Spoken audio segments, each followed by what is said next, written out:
The Holy Bible, the King James Version. Read by Alexander Scotty. The First Book of Samuel, otherwise called the First Book of the Kings. Chapter 1. Now there was a certain man of Ramathaim Zophim of Mount Ephraim, and his name was Elkanah, the son of Jeroham, the son of Elihu, the son of Tohu, the son of Zoph, an Ephrathite.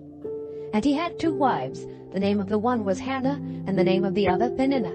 And Peninnah had children, but Hannah had no children. And this man went up out of his city yearly to worship and to sacrifice unto the Lord of hosts in Shiloh. And the 2 sons of Eli, Hophni and Phinehas, the priests of the Lord, were there. And when the time was that Elkanah offered, he gave to Peninnah his wife and to all her sons and her daughters portions. But unto Hannah he gave a worthy portion, for he loved Hannah. But the Lord had shut up a womb. And her adversary also provoked her sore, for to make her fret, because the Lord had shut up her womb. And as he did so year by year, when she went up to the house of the Lord, so she provoked her. Therefore she wept and did not eat. Then said Elkanah her husband to her, Hannah, why weepest thou? And why eatest thou not? And why is thy heart grieved? Am not I better to thee than 10 sons? So Hannah rose up after they had eaten in Shiloh, and after they had drunk. Now Eli the priest sat upon the seat by a post of the temple of the Lord. And she was in bitterness of soul, and prayed unto the Lord, and wept sore.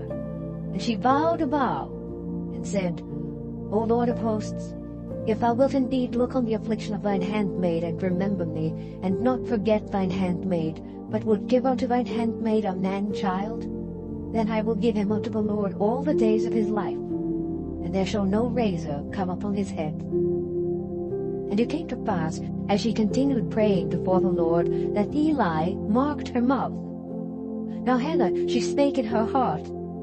Only her lips moved, but her voice was not heard. Therefore Eli thought she had been drunken. And Eli said unto her, How long wilt thou be drunken? Put away thy wine from thee. And Hannah answered and said, No, my lord, I am a woman of a sorrowful spirit. I have drunk neither wine nor strong drink, but have poured out my soul before the Lord. Count not thine handmaid for a daughter of Belial, for out of the abundance of my complaint and grief have I spoken hitherto. Then Eli answered and said, Go in peace, and the God of Israel grant thee thy petition that thou hast asked of him. And she said, Let thine handmaid find grace in thy sight. So the woman went away and did eat, and her countenance was no more sad. And they rose up in the morning early, and worshipped before the Lord, and returned and came to their house, to Ramah. And Elkanah knew Hannah his wife, and the Lord remembered her. Wherefore it came to pass, when the time was come about after Hannah had conceived, that she bare a son, and called his name Samuel, saying, Because I have asked him of the Lord. And the man Elkanah and all his house went up to offer unto the Lord the yearly sacrifice and his vow. But Hannah went not up, for she said unto her husband, I will not go up until the child be weaned, and then I will bring him, that he may appear before the Lord, and there abide forever. And Elkanah her husband said unto her, Do what seemeth thee good. Tarry until thou have weaned him, only the Lord establish his word. So the woman abode, and gave her son suck until she weaned him. And when she had weaned him, she took him up with her, with 3 bullocks, and 1 ephah of flour, and a bottle of wine, and brought him unto the house of the Lord in Shiloh. And the child was young. And they slew a bullock, and brought the child to Eli. And she said, O my lord, as thy soul liveth, my lord, I am the woman that stood by thee here, praying unto the Lord. For this child I prayed, and the Lord hath given me my petition which I asked of him. Therefore also I have lent him to the Lord. As long as he liveth, he shall be lent to the Lord. And he worshipped the Lord there.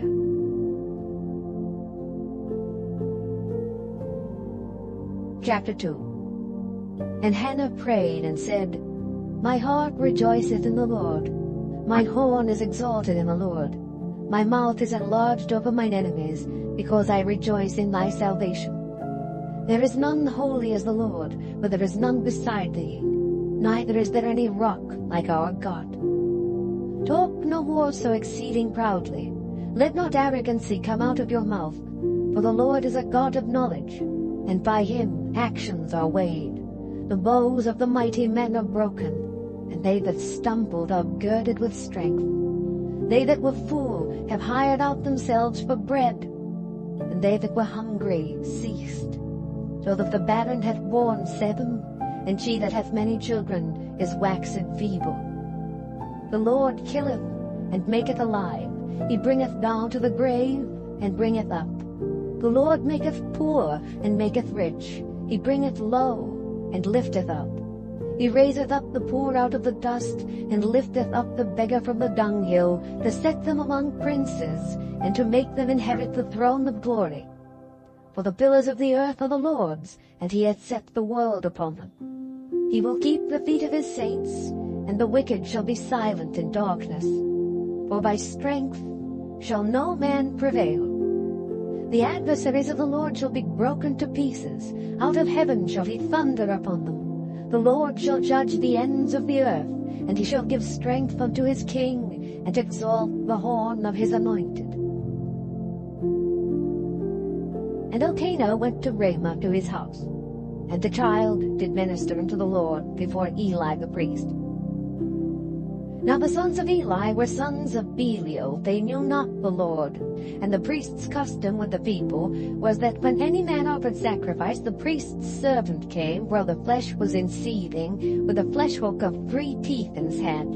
And he struck it into the pan, or kettle, or cauldron, or pot. All that the flesh hook brought up, the priest took for himself. So they did in Shiloh unto all the Israelites that came thither.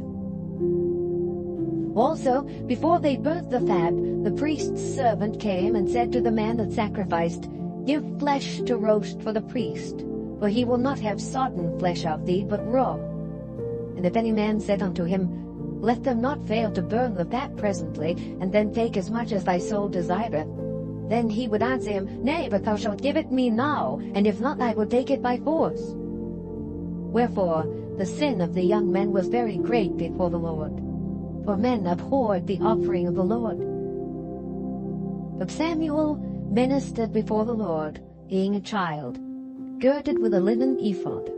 Moreover, his mother made him a little coat, and brought it to him from year to year, when she came up with her husband to offer the yearly sacrifice. And Eli blessed Elkanah and his wife, and said, The Lord give thee seed of this woman, for the loan which is lent to the Lord. And they went unto their own home. And the Lord visited Hannah, so that she conceived, and bare 3 sons and 2 daughters. And the child Samuel grew before the Lord.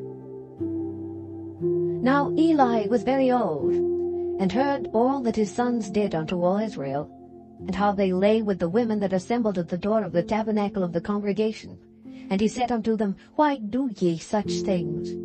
For I hear of your evil dealings by all this people. Nay, my sons, for it is no good report that I hear.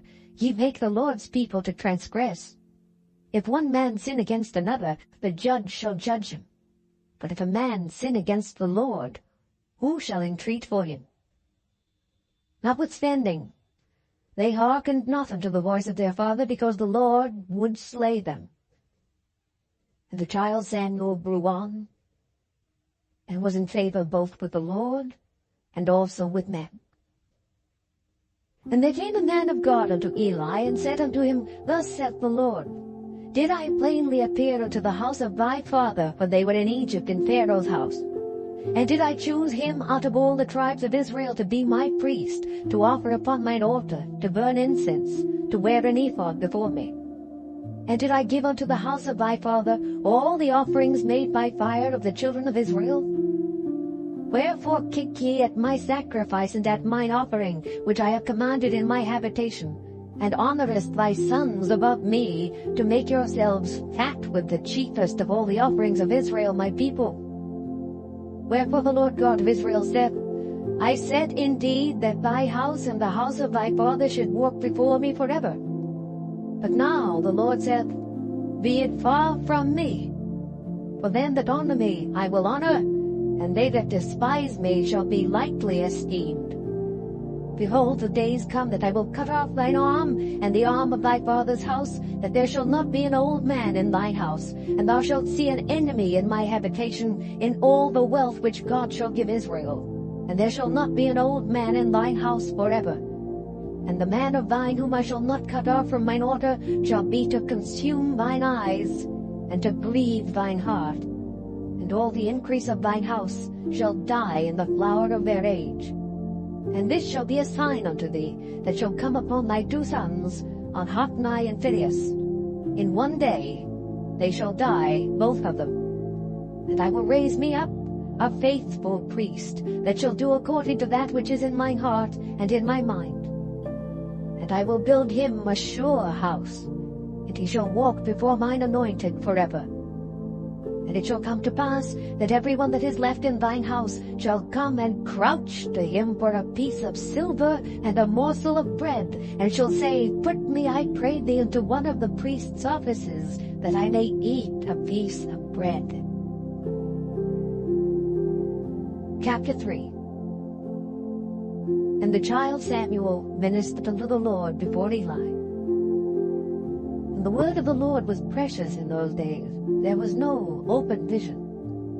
And it came to pass at that time, when Eli was laid down in his place, and his eyes began to wax dim, that he could not see, and ere the lamp of God went out in the temple of the Lord, where the ark of God was, and Samuel was laid down to sleep, that the Lord called Samuel. And he answered, Here am I. And he ran unto Eli, and said, Here am I, for thou calledst me. And he said, I called not.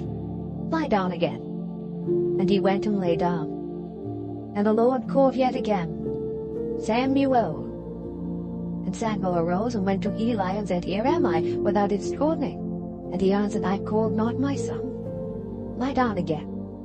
Now Samuel did not yet know the Lord, neither was the word of the Lord yet revealed unto him. And the Lord called Samuel again the third time, and he arose and went to Eli, and said, Here am I, for thou didst call me. And Eli perceived that the Lord had called the child. Therefore Eli said unto Samuel, Go, lie down. And it shall be, if he call thee, that thou shalt say, Speak, Lord, for thy servant heareth.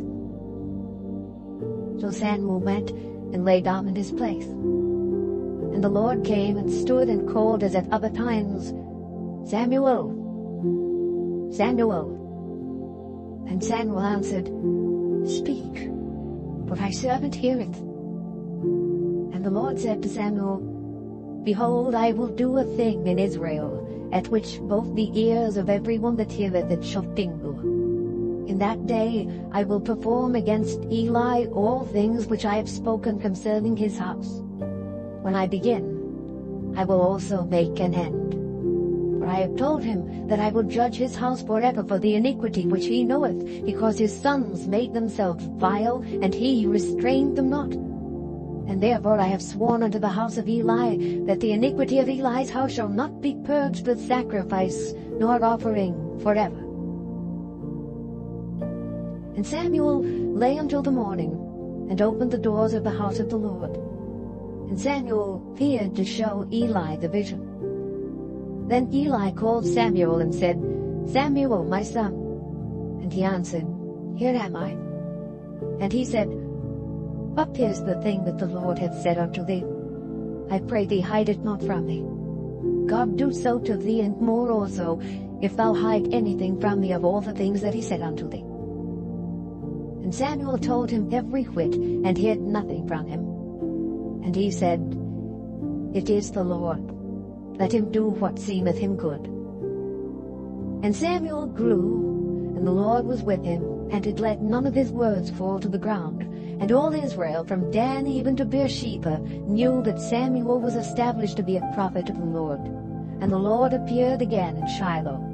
For the Lord revealed himself to Samuel in Shiloh by the word of the Lord. Chapter 4. And the word of Samuel came to all Israel. Now Israel went out against the Philistines to battle, and pitched beside Ebenezer, and the Philistines pitched in Aphek. And the Philistines put themselves in array against Israel. And when they joined battle, Israel was smitten before the Philistines, and they slew of the army in the field about 4,000 men. And when the people were come into the camp, the elders of Israel said, Wherefore hath the Lord smitten us today before the Philistines? Let us fetch the ark of the covenant of the Lord out of Shiloh unto us, that when it cometh among us, it may save us out of the hand of our enemies. So the people sent to Shiloh, that they might bring from thence the ark of the covenant of the Lord of hosts, which dwelleth between the cherubims. And the two sons of Eli, Hophni and Phinehas, were there with the ark of the covenant of God. And when the ark of the covenant of the Lord came into the camp, all Israel shouted with a great shout, so that the earth rang again. And when the Philistines heard the noise of the shout, they said, What meaneth the noise of this great shout in the camp of the Hebrews? And they understood that the ark of the Lord was come into the camp. And the Philistines were afraid, for they said, God is come into the camp. And they said, Woe unto us, for there hath not been such a thing heretofore. Woe unto us! Who shall deliver us out of the hand of these mighty gods? These are the gods that smote the Egyptians with all the plagues in the wilderness.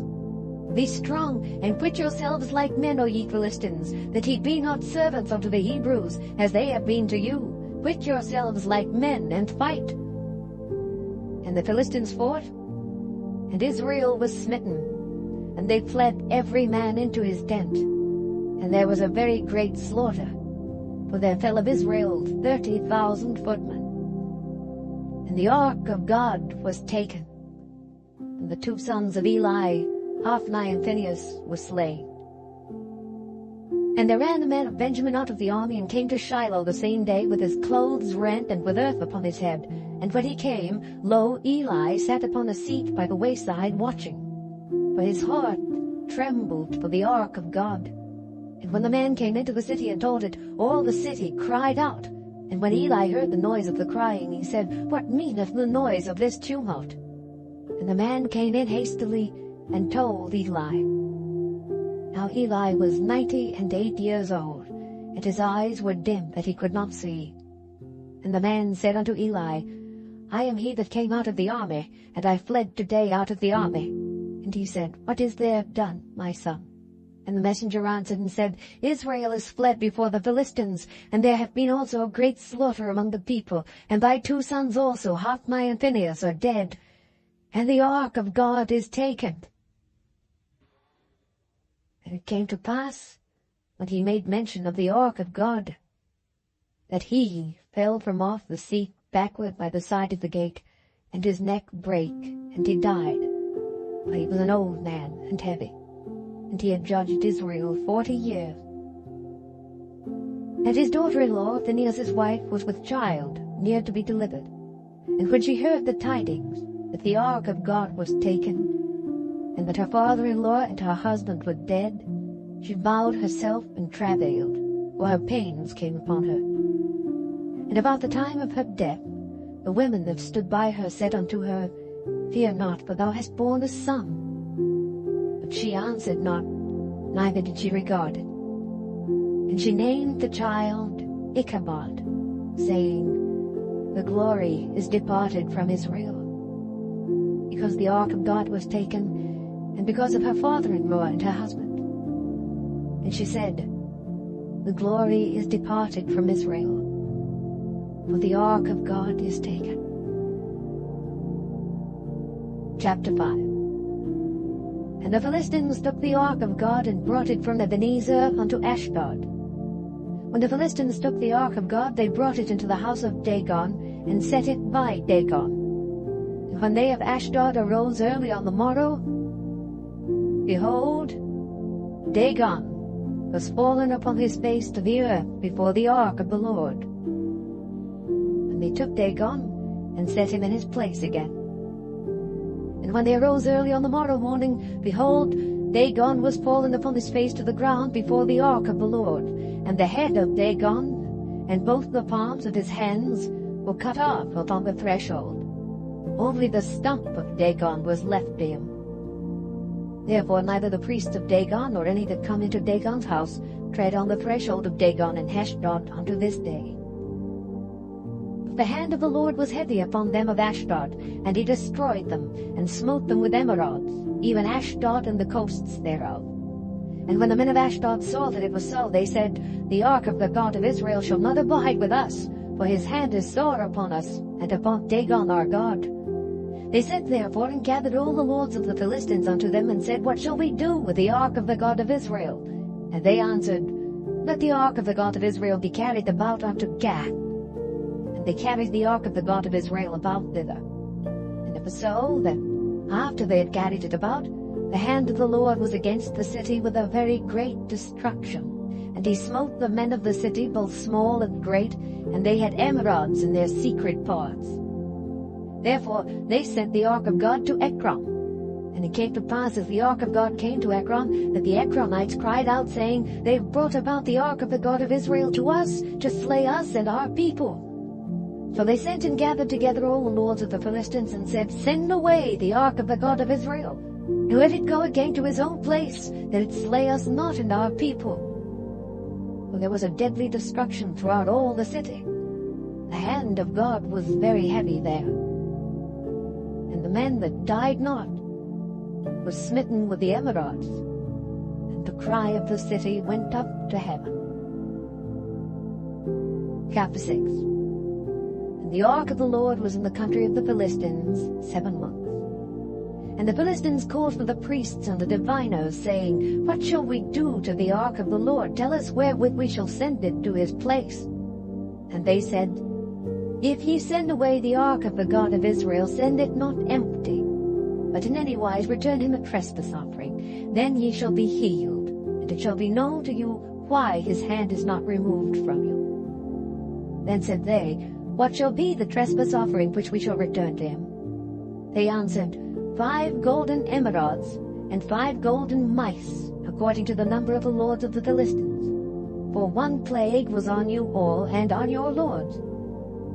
Wherefore ye shall make images of your emerods, and images of your mice that mar the land. And ye shall give glory unto the God of Israel. Peradventure he will lighten his hand from off you, and from off your gods, and from off your land. Wherefore then do ye harden your heart, as the Egyptians and Pharaoh hardened their hearts? When he had wrought wonderfully among them, did they not let the people go, and they departed? Now therefore make a new cart, and take 2 milch kine on which there hath come no yoke, and tie the kine to the cart, and bring their calves home from them. And take the ark of the Lord, and lay it upon the cart. And put the jewels of gold, which ye returned him for a trespass offering, in a coffer by the side thereof, and set it away, that it may go. And see, if it goeth up by the way of his own coast to Bethshemesh, then he hath done us this great evil. But if not, then we shall know that it is not his hand that smote us, it was a chance that happened to us. And the men did so, and took 2 milch kine, and tied them to the cart, and shut up their calves at home. And they laid the ark of the Lord upon the cart, and the coffer with the mice of gold, and the images of their emerods. And the kine took the straight way to the way of Bethshemesh, and went along the highway, lowing as they went, and turned not aside to the right hand or to the left. And the lords of the Philistines went after them unto the border of Bethshemesh. And they of Bethshemesh were reaping their wheat harvest in the valley, and they lifted up their eyes, and saw the ark, and rejoiced to see it. And the cart came into the field of Joshua, a Bethshemite, and stood there where there was a great stone. And they clave the wood of the cart, and offered the kine a burnt offering unto the Lord. And the Levites took down the ark of the Lord, and the coffer that was with it, wherein the jewels of gold were, and put them on the great stone. And the men of Bethshemesh offered burnt offerings, and sacrificed sacrifices the same day unto the Lord. And when the 5 lords of the Philistines had seen it, they returned to Ekron the same day. And these are the golden emerods, which the Philistines returned for a trespass offering unto the Lord. For Ashdod 1, for Gaza 1, for Askelon 1, for Gath 1, for Ekron 1. And the golden mice, according to the number of all the cities of the Philistines belonging to the 5 lords, both of fenced cities and of country villages, even unto the great stone of Ado, whereon they set down the ark of the Lord, which stone remaineth unto this day in the field of Joshua the Bethshemite. And he smote the men of Bethshemesh, because they had looked into the ark of the Lord. Even he smote of the people 50,010 men.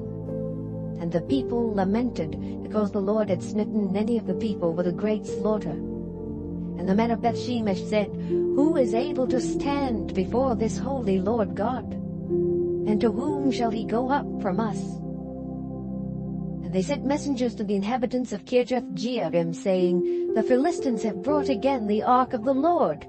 Come ye down, and fetch it up to you. Chapter 7. And the men of Kirjath-jearim came, and fetched up the ark of the Lord, and brought it into the house of Abinadab in the hill, and sanctified Eleazar his son to keep the ark of the Lord. And it came to pass, while the ark abode in Kirjath-jearim, that the time was long, for it was 20 years, and all the house of Israel lamented after the Lord. And Samuel spake unto all the house of Israel, saying, If ye do return unto the Lord with all your hearts, then put away the strange gods and Ashtaroth from among you, and prepare your hearts unto the Lord, and serve him only, and he will deliver you out of the hand of the Philistines. Then the children of Israel did put away Baalim and Ashtaroth, and served the Lord only. And Samuel said, Gather all Israel to Mizpeh, and I will pray for you unto the Lord. And they gathered together to Mizpeh, and drew water, and poured it out before the Lord, and fasted on that day, and said there, We have sinned against the Lord. And Samuel judged the children of Israel in Mizpeh. And when the Philistines heard that the children of Israel were gathered together to Mizpeh, the lords of the Philistines went up against Israel. And when the children of Israel heard it, they were afraid of the Philistines. And the children of Israel said to Samuel, Cease not to cry unto the Lord our God for us, that he will save us out of the hand of the Philistines. And Samuel took a sucking lamb, and offered it for a burnt offering wholly unto the Lord. And Samuel cried unto the Lord for Israel, and the Lord heard him. And as Samuel was offering up the burnt offering, the Philistines drew near to battle against Israel. But the Lord thundered with a great thunder on that day upon the Philistines, and discomfited them, and they were smitten before Israel.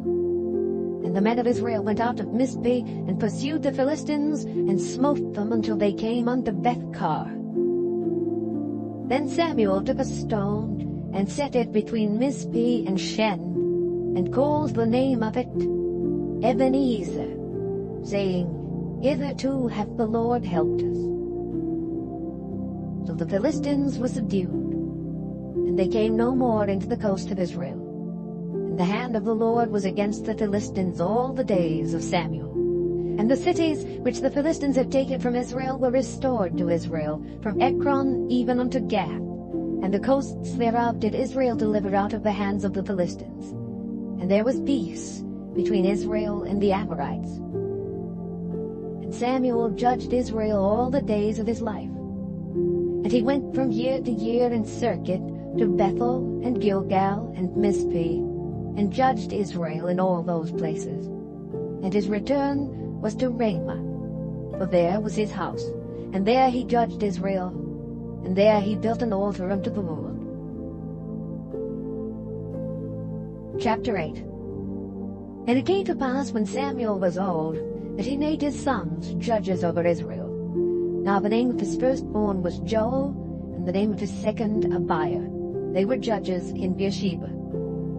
And his sons walked not in his ways, but turned aside after lucre, and took bribes, and perverted judgment.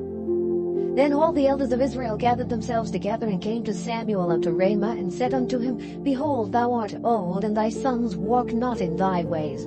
Now make us a king to judge us like all the nations. But the thing displeased Samuel when they said, Give us a king to judge us. And Samuel prayed unto the Lord. And the Lord said unto Samuel, Hearken unto the voice of the people in all that they say unto thee. For they have not rejected thee, but they have rejected me, that I should not reign over them. according to all the works which they have done since the day that I brought them up out of Egypt, even unto this day, wherewith they have forsaken me, and served other gods, so do they also unto thee. Now therefore hearken unto their voice. Howbeit, yet protest solemnly unto them, and show them the manner of the king that shall reign over them.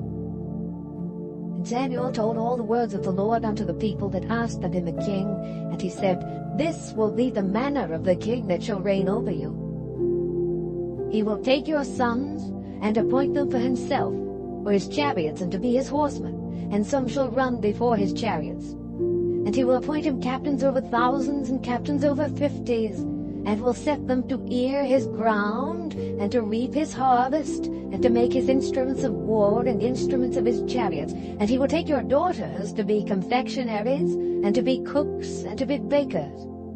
And he will take your fields, and your vineyards, and your olive yards, even the best of them, and give them to his servants. And he will take the tenth of your seed, and of your vineyards, and give to his officers, and to his servants. And he will take your menservants and your maidservants, and your goodliest young men, and your asses, and put them to his work. He will take the tenth of your sheep, and ye shall be his servants. And ye shall cry out in that day because of your king, which ye shall have chosen you. And the Lord will not hear you in that day. Nevertheless, the people refused to obey the voice of Samuel, and they said, Nay, but we will have a king over us, that we also may be like all the nations, and that our king may judge us, and go out before us, and fight our battles. And Samuel heard all the words of the people, and he rehearsed them in the ears of the Lord. And the Lord said to Samuel, Hearken unto their voice, and make them a king. And Samuel said unto the men of Israel, Go ye every man unto his city. Chapter 9. Now there was a man of Benjamin, whose name was Kish, the son of Abiel, the son of Zeror, the son of Bechorath, the son of Aphiah, a Benjamite, a mighty man of power. And he had a son, whose name was Saul, a choice young man, and a goodly. And there was not among the children of Israel a goodlier person than he. From his shoulders and upward he was higher than any of the people. And the asses of Kish, Saul's father, were lost. And Kish said to Saul his son, Take now one of the servants with thee, and arise, go seek the asses. And he passed through Mount Ephraim, and passed through the land of Shalisha, but they found them not. Then they passed through the land of Shalem, and there they were not. And he passed through the land of the Benjamites, but they found them not. And when they were come to the land of Zuph, Saul said to his servant that was with him, Come and let us return, lest my father leave caring for the asses, and take thought for us. And he said unto him, Behold now, there is in this city a man of God, and he is an honorable man. All that he saith cometh surely to pass. Now let us go thither. Peradventure he can show us our way that we should go. Then said Saul to his servant, But behold, if we go, what shall we bring the man? For the bread is spent in our vessels, and there is not a present to bring to the man of God. What have we? And the servant answered Saul again, and said, Behold, I have here at hand the 4th part of a shekel of silver. That will I give to the man of God to tell us our way. Before time in Israel, when a man went to inquire of God, thus he spake, Come and let us go to the seer. For he that is now called a prophet was before time called a seer. Then said Saul to his servant, Well said, come, let us go. So they went unto the city where the man of God was. And as they went up the hill to the city, they found young maidens going out to draw water, and said unto them, Is the seer here? And they answered them and said, He is. Behold, he is before you. Make haste now, for he came today to the city. For there is a sacrifice of the people today in the high place. As soon as he be come into the city, ye shall straightway find him, before he go up to the high place to eat. For the people will not eat until he come, because he doth bless the sacrifice. And afterwards they eat that be bidden. Now therefore get you up, for about this time ye shall find him. And they went up into the city, and when they were come into the city, behold, Samuel came out against them, for to go up to the high place. Now the Lord had told Samuel in his ear a day before Saul came, saying, Tomorrow about this time I will send thee a man out of the land of Benjamin, and thou shalt anoint him to be captain over my people Israel, that he may save my people out of the hand of the Philistines. For I have looked upon my people, because their cry is come unto me. And when Samuel saw Saul, the Lord said unto him, Behold the man whom I spake to thee of. This same shall reign over my people. Then Saul drew near to Samuel in the gate, and said, Tell me, I pray thee, where the seer's house is. And Samuel answered Saul, and said, I am the seer. Go up before me unto the high place, for ye shall eat with me today. And tomorrow I will let thee go, and will tell thee all that is in thine heart. And as for thine asses that were lost 3 days ago, set not thy mind on them, for they are found. And on whom is all the desire of Israel? Is it not on thee, and on all thy father's house? And Saul answered and said, Am not I a Benjamite of the smallest of the tribes of Israel, and my family the least of all the families of the tribe of Benjamin? Wherefore then speakest thou so to me? And Samuel took Saul and his servant, and brought them into the parlor, and made them sit in the chiefest place among them that were bidden, which were about 30 persons. And Samuel said unto the cook, Bring the portion which I gave thee, of which I said unto thee, Set it by thee. And the cook took up the shoulder, and that which was upon it, and set it before Saul. And Samuel said, Behold that which is left. Set it before thee, and eat.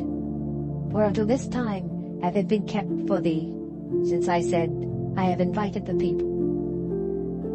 So Saul did eat with Samuel that day.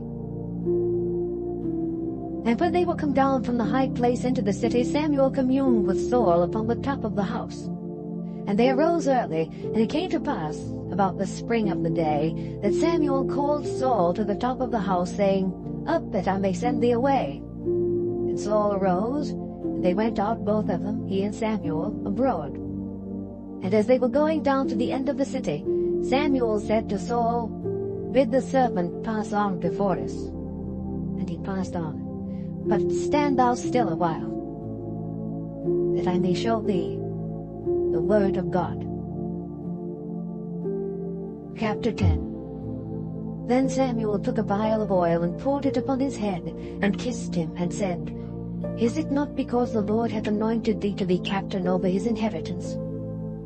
When thou art departed from me today, then thou shalt find 2 men by Rachel's sepulchre in the border of Benjamin at Zelzah, and they will say unto thee, The asses which thou wentest to seek are found. And lo, thy father hath left the care of the asses, and sorroweth for you, saying, What shall I do for my son? Then shalt thou go on forward from thence, and thou shalt come to the plain of Tabor.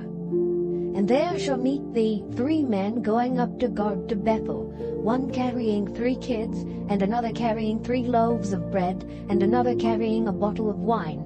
And they will salute thee, and give thee 2 loaves of bread, which thou shalt receive of their hands. After that thou shalt come to the hill of God, where is the garrison of the Philistines.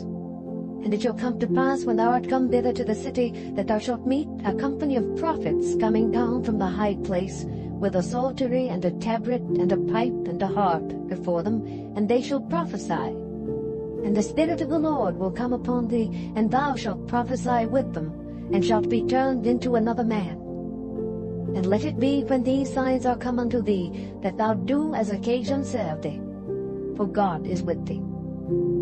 And thou shalt go down before me to Gilgal. And behold, I will come down unto thee to offer burnt offerings, and to sacrifice sacrifices of peace offerings. 7 days shalt thou tarry till I come to thee, and show thee what thou shalt do. And it was so, that when he had turned his back to go from Samuel, God gave him another heart, and all those signs came to pass that day. And when they came thither to the hill, behold, a company of prophets met him, and the Spirit of God came upon him, and he prophesied among them. And it came to pass, when all that knew him before times saw that, behold, he prophesied among the prophets, then the people said one to another, What is this that is come unto the son of Kish? Is Saul also among the prophets? And one of the same place answered and said, But who is their father? Therefore it became a proverb, Is Saul also among the prophets? And when he had made an end of prophesying, he came to the high place. And Saul's uncle said unto him and to his servant, Whither went ye? And he said, To seek the asses. And when we saw that they were nowhere, we came to Samuel. And Saul's uncle said, Tell me, I pray thee, what Samuel said unto you. And Saul said unto his uncle, He told us plainly that the asses were found. But of the matter of the kingdom whereof Samuel spake, he told him not. And Samuel called the people together unto the Lord to Mizpeh, and said unto the children of Israel, Thus saith the Lord God of Israel, I brought up Israel out of Egypt, and delivered you out of the hand of the Egyptians, and out of the hand of all kingdoms, and of them that oppressed you. And ye have this day rejected your God, who himself saved you out of all your adversities and your tribulations. And ye have said unto him, Nay, but set a king over us. Now therefore, present yourselves before the Lord by your tribes and by your thousands. And when Samuel had caused all the tribes of Israel to come near, the tribe of Benjamin was taken. When he had caused the tribe of Benjamin to come near by their families, the family of Matri was taken. And Saul, the son of Kish, was taken. And when they sought him, he could not be found. Therefore they inquired of the Lord further, if the man should yet come thither. And the Lord answered, Behold, he hath hid himself among the stuff. And they ran and fetched him thence. And when he stood among the people, he was higher than any of the people from his shoulders and upward. And Samuel said to all the people, See ye him whom the Lord hath chosen, that there is none like him among all the people? And all the people shouted and said, God save the king. Then Samuel told the people the manner of the kingdom, and wrote it in a book, and laid it up before the Lord. And Samuel sent all the people away, every man to his house. And Saul also went home to Gibeah, and there went with him a band of men whose hearts God had touched. But the children of Belial said, How shall this man save us? And they despised him, and brought him no presents. But he held his peace. Chapter 11. Then Nahash the Ammonite came up and encamped against Jabesh-Gilead. And all the men of Jabesh said unto Nahash, Make a covenant with us, and we will serve thee. And Nahash the Ammonite answered them, On this condition will I make a covenant with you, that I may thrust out all your right eyes, and lay it for a reproach upon all Israel. And the elders of Jabesh said unto him, Give us 7 days' respite, that we may send messengers unto all the coasts of Israel, and then if there be no man to save us, we will come out to thee. Then came the messengers to Gibeah of Saul, and told the tidings in the ears of the people, and all the people lifted up their voices and wept. And behold, Saul came after the herd out of the field, and Saul said, What aileth the people that they weep? And they told him the tidings of the men of Jabesh. And the Spirit of God came upon Saul when he heard those tidings, and his anger was kindled greatly. And he took a yoke of oxen, and hewed them in pieces, and sent them throughout all the coasts of Israel by the hands of messengers, saying, Whosoever cometh not forth after Saul and after Samuel, so shall it be done unto his oxen. And the fear of the Lord fell on the people, and they came out with one consent. And when he numbered them in Bezek, the children of Israel were 300,000, and the men of Judah 30,000. And they said unto the messengers that came, Thus shall ye say unto the men of Jabesh-Gilead, Tomorrow by that time the sun be hot, ye shall have help. And the messengers came and showed it to the men of Jabesh, and they were glad. Therefore the men of Jabesh said, Tomorrow we will come out unto you, and ye shall do with us all that seemeth good unto you. And it was so on the morrow that Saul put the people in 3 companies, and they came into the midst of the host in the morning watch, and slew the Ammonites until the heat of the day. And it came to pass that they which remained were scattered, so that 2 of them were not left together. And the people said unto Samuel, Who is he that said, Shall Saul reign over us? Bring the men, that we may put them to death. And Saul said, There shall not a man be put to death this day, for today the Lord hath wrought salvation in Israel. Then said Samuel to the people, Come and let us go to Gilgal and renew the kingdom there. And all the people went to Gilgal, and there they made Saul king before the Lord in Gilgal, and there they sacrificed sacrifices of peace offerings before the Lord. And there Saul and all the men of Israel rejoiced greatly. Chapter 12. And Samuel said unto all Israel, Behold, I have hearkened unto your voice in all that ye said unto me, and have made a king over you. And now, behold, the king walketh before you. And I am old and grey-headed, and behold, my sons are with you. And I have walked before you from my childhood unto this day. Behold, here I am. Witness against me before the Lord and before his anointed. Whose ox have I taken? Or whose ass have I taken? Or whom have I defrauded? Whom have I oppressed? Or of whose hand have I received any bribe to blind mine eyes therewith? And I will restore it you. And they said, Thou hast not defrauded us, nor oppressed us, neither hast thou taken aught of any man's hand. And he said unto them, The Lord is witness against you, and his anointed is witness this day, that ye have not found aught in my hand. And they answered, He is witness. And Samuel said unto the people, It is the Lord that advanced Moses and Aaron, and that brought your fathers up out of the land of Egypt. Now therefore stand still, that I may reason with you before the Lord of all the righteous acts of the Lord which he did to you and to your fathers. When Jacob was come into Egypt, and your fathers cried unto the Lord, then the Lord sent Moses and Aaron, which brought forth your fathers out of Egypt, and made them dwell in this place. And when they forgat the Lord their God, he sold them into the hand of Sisera, captain of the host of Hazor, and into the hand of the Philistines, and into the hand of the king of Moab, and they fought against them.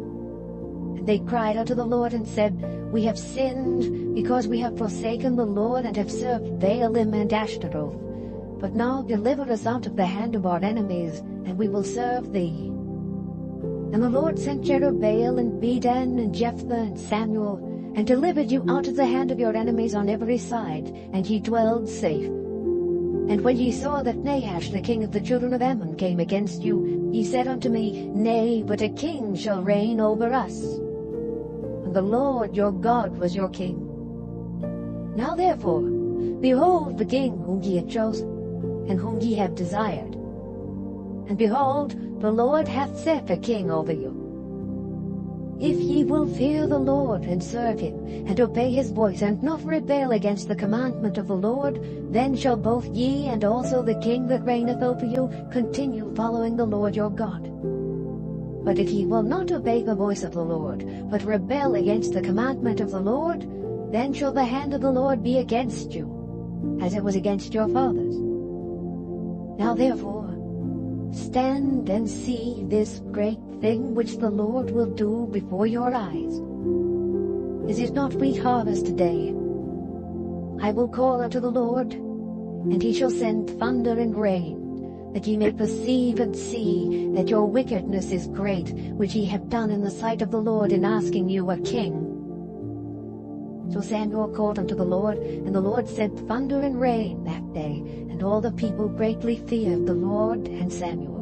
And all the people said unto Samuel, Pray for thy servants unto the Lord thy God, that we die not. For we have added unto all our sins this evil, to ask us a king. And Samuel said unto the people, Fear not, ye have done all this wickedness.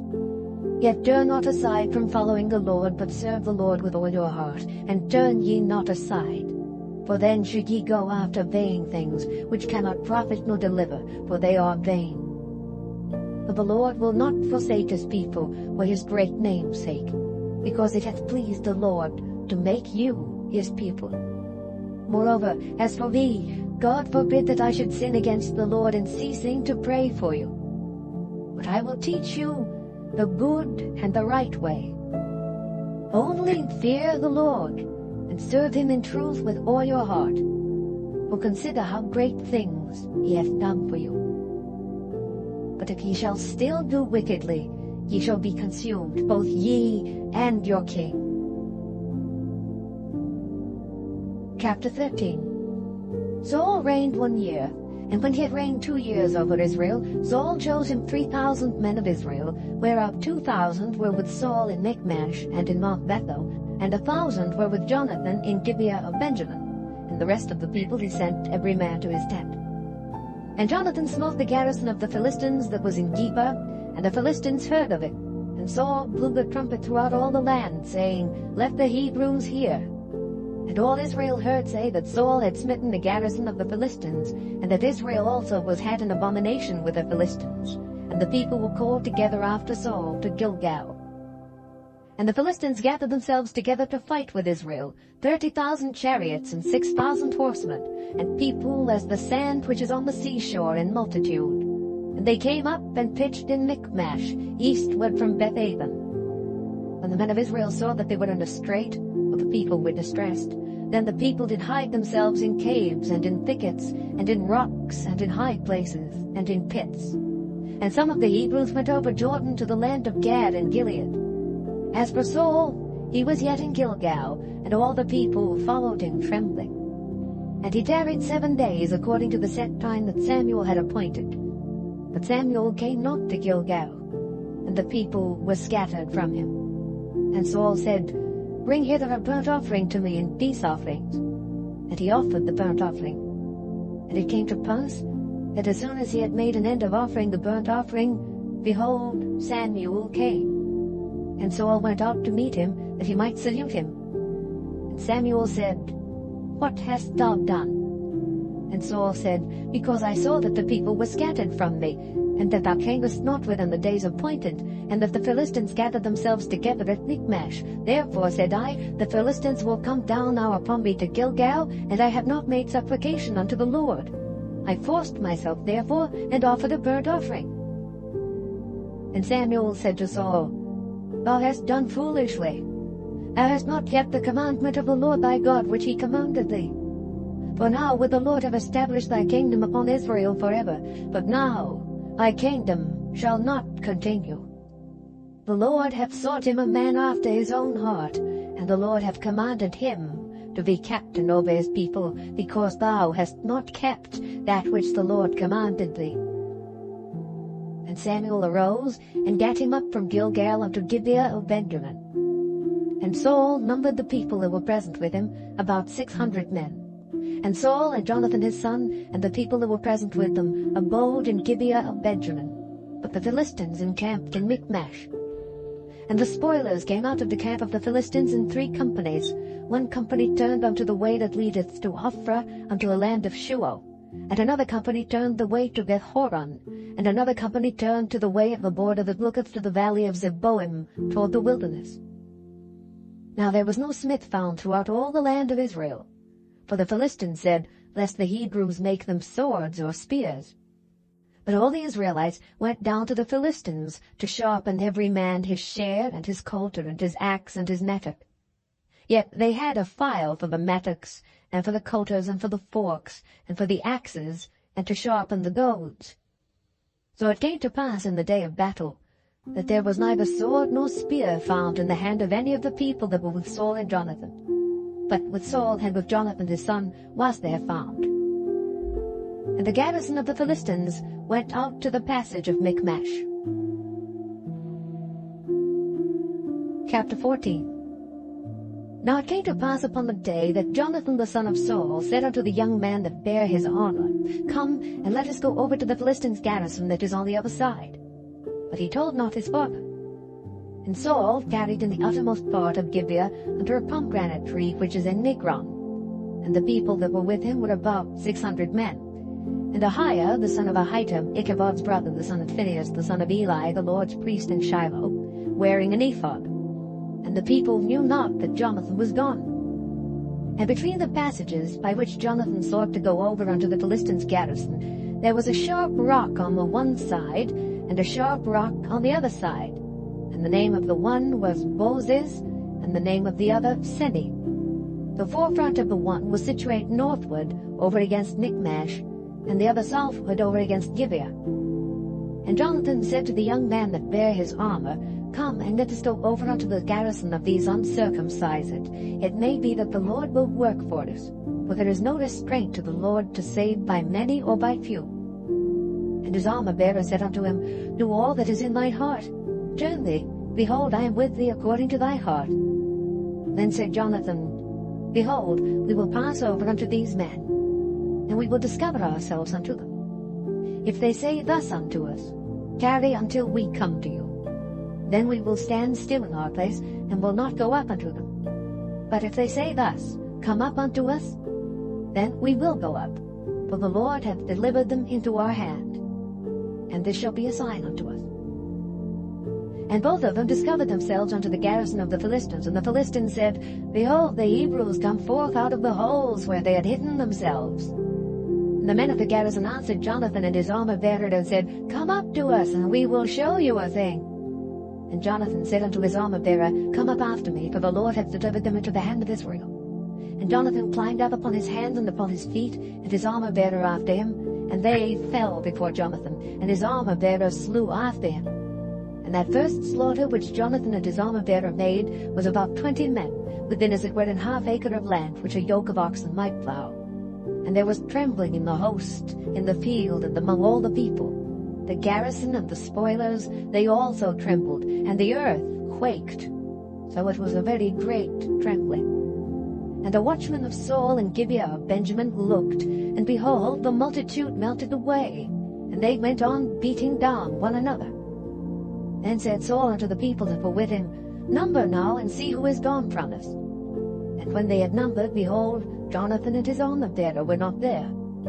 And Saul said unto Ahiah, Bring hither the ark of God. For the ark of God was at that time with the children of Israel. And it came to pass, while Saul talked unto the priest, that the noise that was in the host of the Philistines went on and increased. And Saul said unto the priest, Withdraw thine hand. And Saul and all the people who were with him assembled themselves, and they came to the battle. And behold, every man's sword was against his fellow, and there was a very great discomfiture. Moreover, the Hebrews that were with the Philistines before that time, which went up with them into the camp from the country round about, even they also turned to be with the Israelites that were with Saul and Jonathan. Likewise all the men of Israel which had hid themselves in Mount Ephraim, when they heard that the Philistines fled, even they also followed hard after them in the battle. So the Lord saved Israel that day, and the battle passed over unto Beth-Adam. And the men of Israel were distressed that day, for Saul had adjured the people, saying, Cursed be the man that eateth any food until evening, that I may be avenged on mine enemies. So none of the people tasted any food. And all they of the land came to a wood, and there was honey upon the ground. And when the people were come into the wood, behold, the honey dropped, but no man put his hand to his mouth, for the people feared the oath.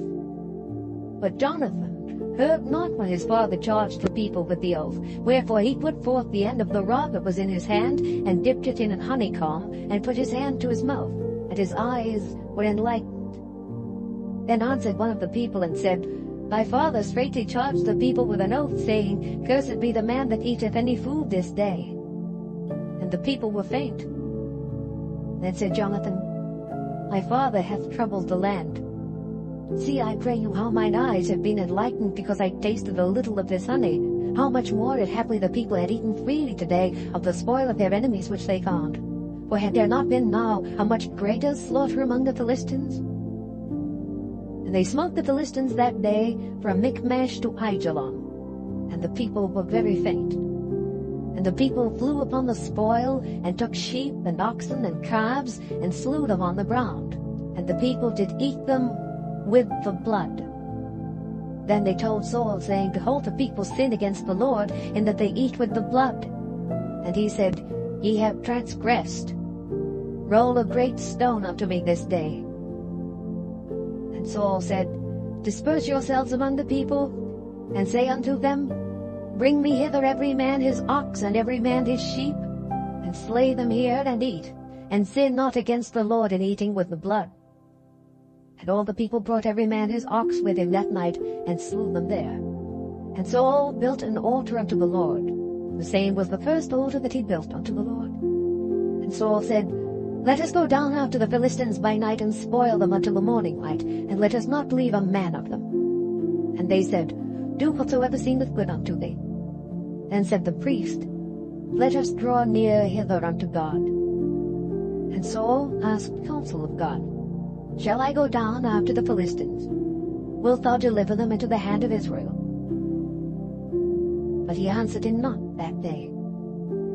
And Saul said, Draw ye near hither, all the chief of the people, and know and see wherein this sin hath been this day. For as the Lord liveth, which saveth Israel, though it be in Jonathan my son, he shall surely die. But there was not a man among all the people that answered him. Then said he unto all Israel, Be ye on one side, and I and Jonathan my son will be on the other side. And the people said unto Saul, Do what seemeth good unto thee. Therefore Saul said unto the Lord God of Israel, Give a perfect lot. And Saul and Jonathan were taken, but the people escaped. And Saul said, Cast lots between me and Jonathan my son.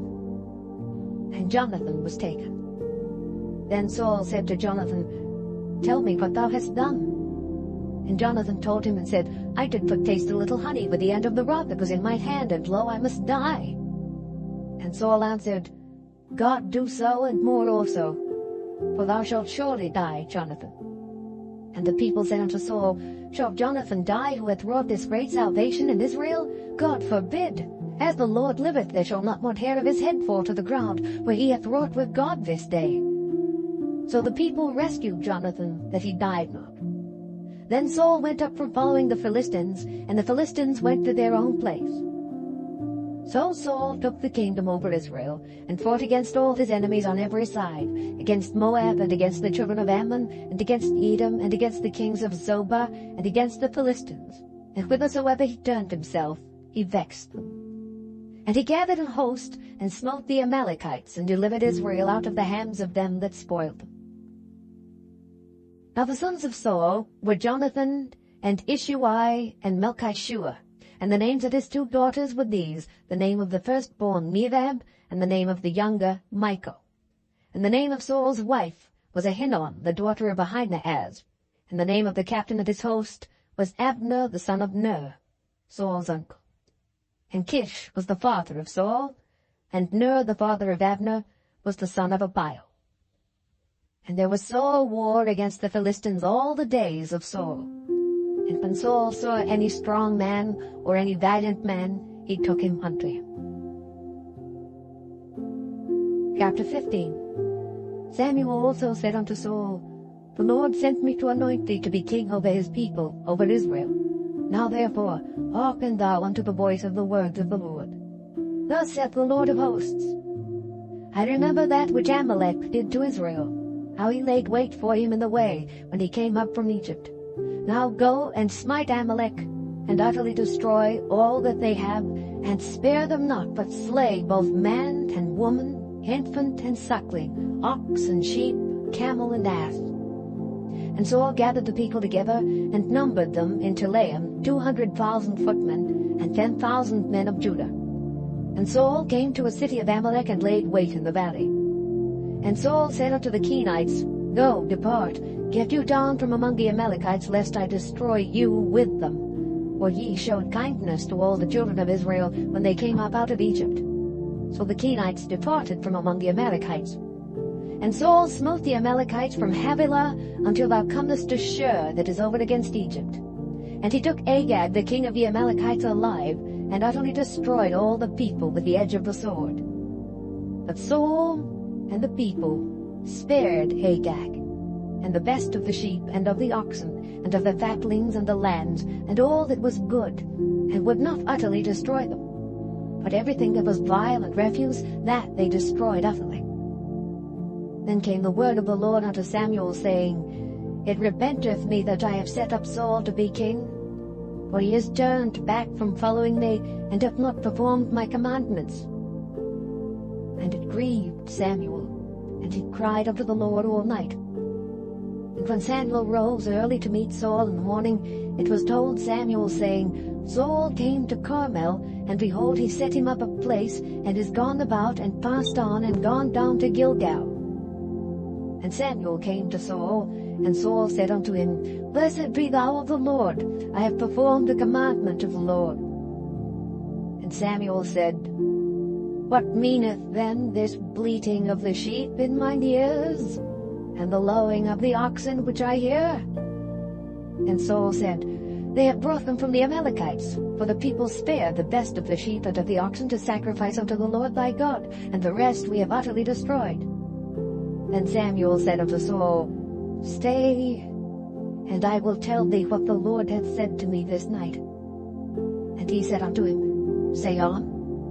And Samuel said, When thou wast little in thine own sight, wast thou not made the head of the tribes of Israel, and the Lord anointed thee king over Israel? And the Lord sent thee on a journey, and said, Go and utterly destroy the sinners, the Amalekites, and fight against them until they be consumed? Wherefore then didst thou not obey the voice of the Lord, but didst fly upon the spoil, and didst evil in the sight of the Lord? And Saul said unto Samuel, Yea, I have obeyed the voice of the Lord, and have gone the way which the Lord sent me, and have brought Agag the king of Amalek, and have utterly destroyed the Amalekites. But the people took of the spoil sheep and oxen, the chief of the things which should have been utterly destroyed, to sacrifice unto the Lord thy God in Gilgal.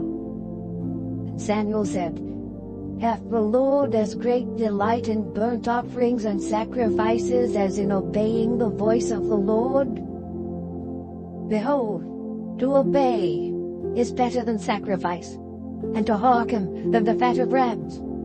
For rebellion is as the sin of witchcraft, and stubbornness is as iniquity of idolatry. Because thou hast rejected the word of the Lord, he hath also rejected thee from being king. And Saul said unto Samuel, I have sinned, for I have transgressed the commandment of the Lord in thy words, because I feared the people, and obeyed their voice. Now therefore I pray thee, pardon my sin, and turn again with me, that I may worship the Lord. And Samuel said unto Saul, I will not return with thee, for thou hast rejected the word of the Lord, and the Lord hath rejected thee from being king over Israel. And as Samuel turned about to go away, he laid hold upon the skirt of his mantle, and it rent. And Samuel said unto him, The Lord hath rent the kingdom of Israel from thee this day, and hath given it to a neighbor of thine that is better than thou.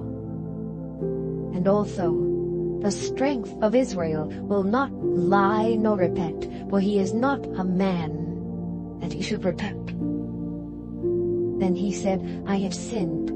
Yet honor me now, I pray thee, before the elders of my people and before Israel, and turn again with me, that I may worship the Lord thy God. So Samuel turned again after Saul, and Saul worshipped the Lord. Then said Samuel, Bring ye hither to me Agag the king of the Amalekites. And Agag came unto him delicately, and Agag said, Surely the bitterness of death is past. And Samuel said, As thy sword hath made women childless, so shall thy mother be childless among women. And Samuel hewed Agag in pieces before the Lord in Gilgal. Then Samuel went to Ramah, and Saul went up to his house to Gibeah of Saul. And Samuel came no more to see Saul until the day of his death. Nevertheless, Samuel mourned for Saul, and the Lord repented that he had made Saul king over Israel. Chapter 16. And the Lord said unto Samuel, How long wilt thou mourn for Saul, seeing I have rejected him from reigning over Israel? Fill thine horn with oil, and go. I will send thee to Jesse the Bethlehemite, for I have provided me a king among his sons.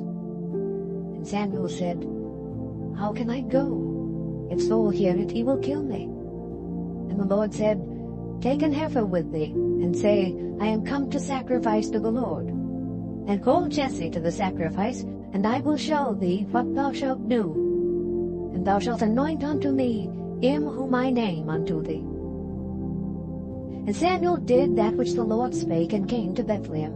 And the elders of the town trembled at his coming, and said, Comest thou peaceably? And he said, Peaceably. I am come to sacrifice unto the Lord.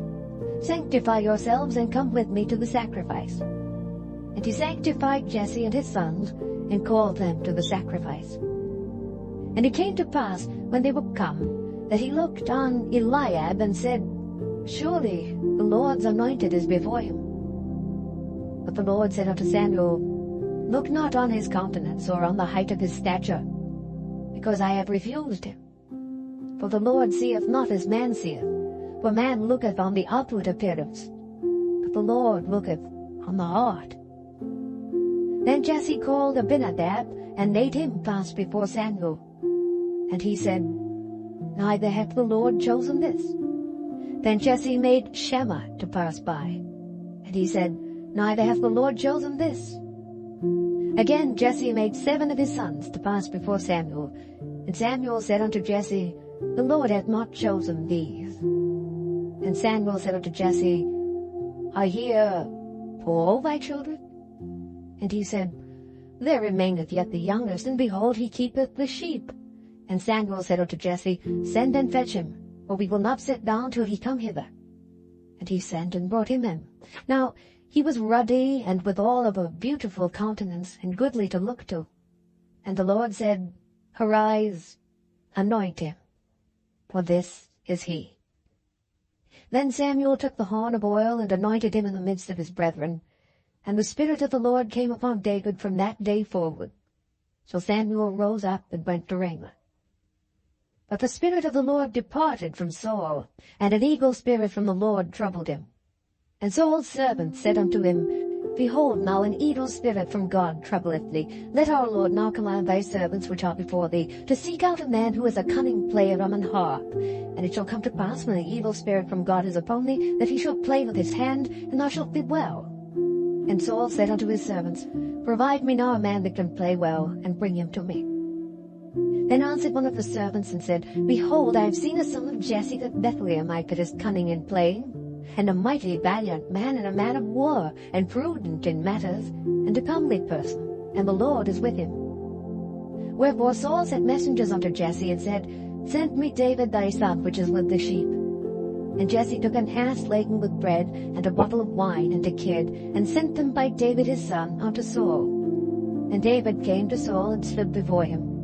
And he loved him greatly, and he became his armor-bearer. And Saul said to Jesse, saying, Let David, I pray thee, stand before me, for he hath found favor in my sight. And it came to pass, when the evil spirit from God was upon Saul, that David took an harp and played with his hand.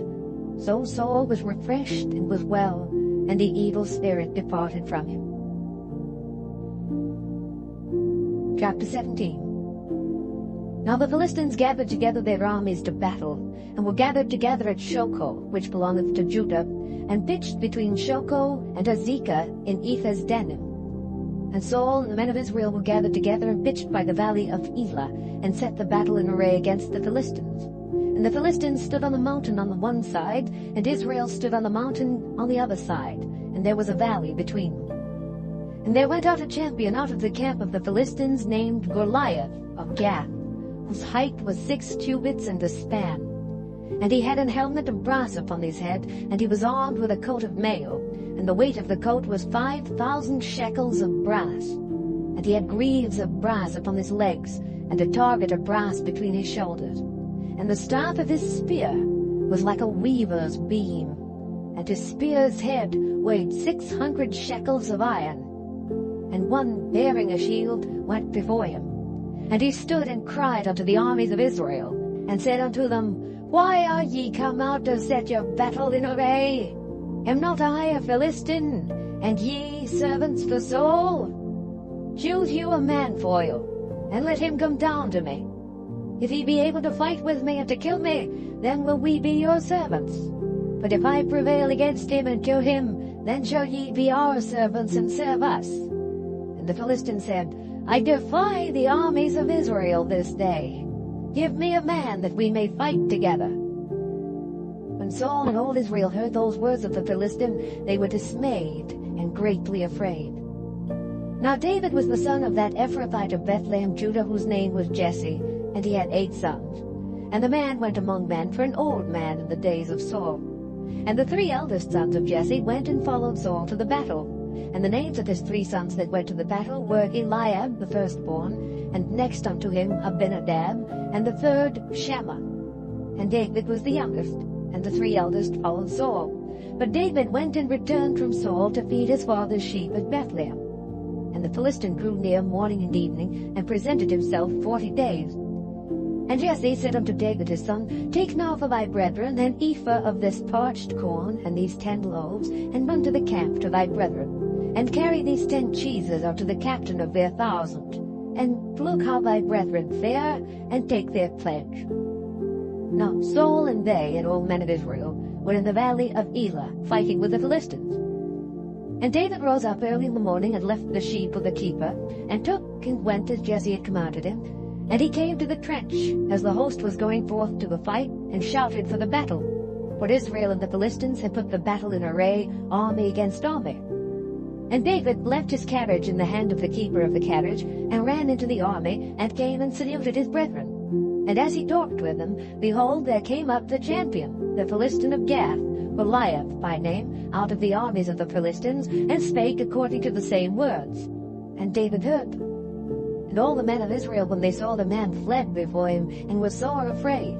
And the men of Israel said, Have ye seen this man that is come up? Surely to defy Israel is he come up. And it shall be that the man who killeth him, the king will enrich him with great riches, and will give him his daughter, and make his father's house free in Israel.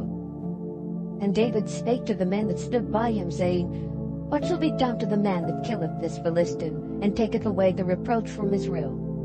For who is this uncircumcised Philistine, that he should defy the armies of the living God? And the people answered him after this manner, saying, So shall it be done to the man that killeth him. And Eliab, his eldest brother, heard when he spake unto the man. And Eliab's anger was kindled against David. And he said, Why camest thou down hither? And with whom hast thou left those few sheep in the wilderness? I know thy pride, and the naughtiness of thine heart, for thou art come down that thou mightest see the battle. And David said, What have I now done? Is there not a cause? And he turned from him toward another, and spake after the same manner. And the people answered him again after the former manner. And when the words were heard which David spake, they rehearsed them before Saul, and he sent for him. And David said to Saul, Let no man's heart fail because of him. Thy servant will go and fight with this Philistine. And Saul said to David, Thou art not able to go against this Philistine to fight with him, for thou art but a youth, and he a man of war from his youth. And David said unto Saul, Thy servant kept his father's sheep. There came a lion and a bear, and took a lamb out of the flock. And I went out after him, and smote him, and delivered it out of his mouth. And when he arose against me, I caught him by his beard, and smote him, and slew him. Thy servant slew both the lion and the bear. And this uncircumcised Philistine shall be as one of them, seeing he hath defied the armies of the living God.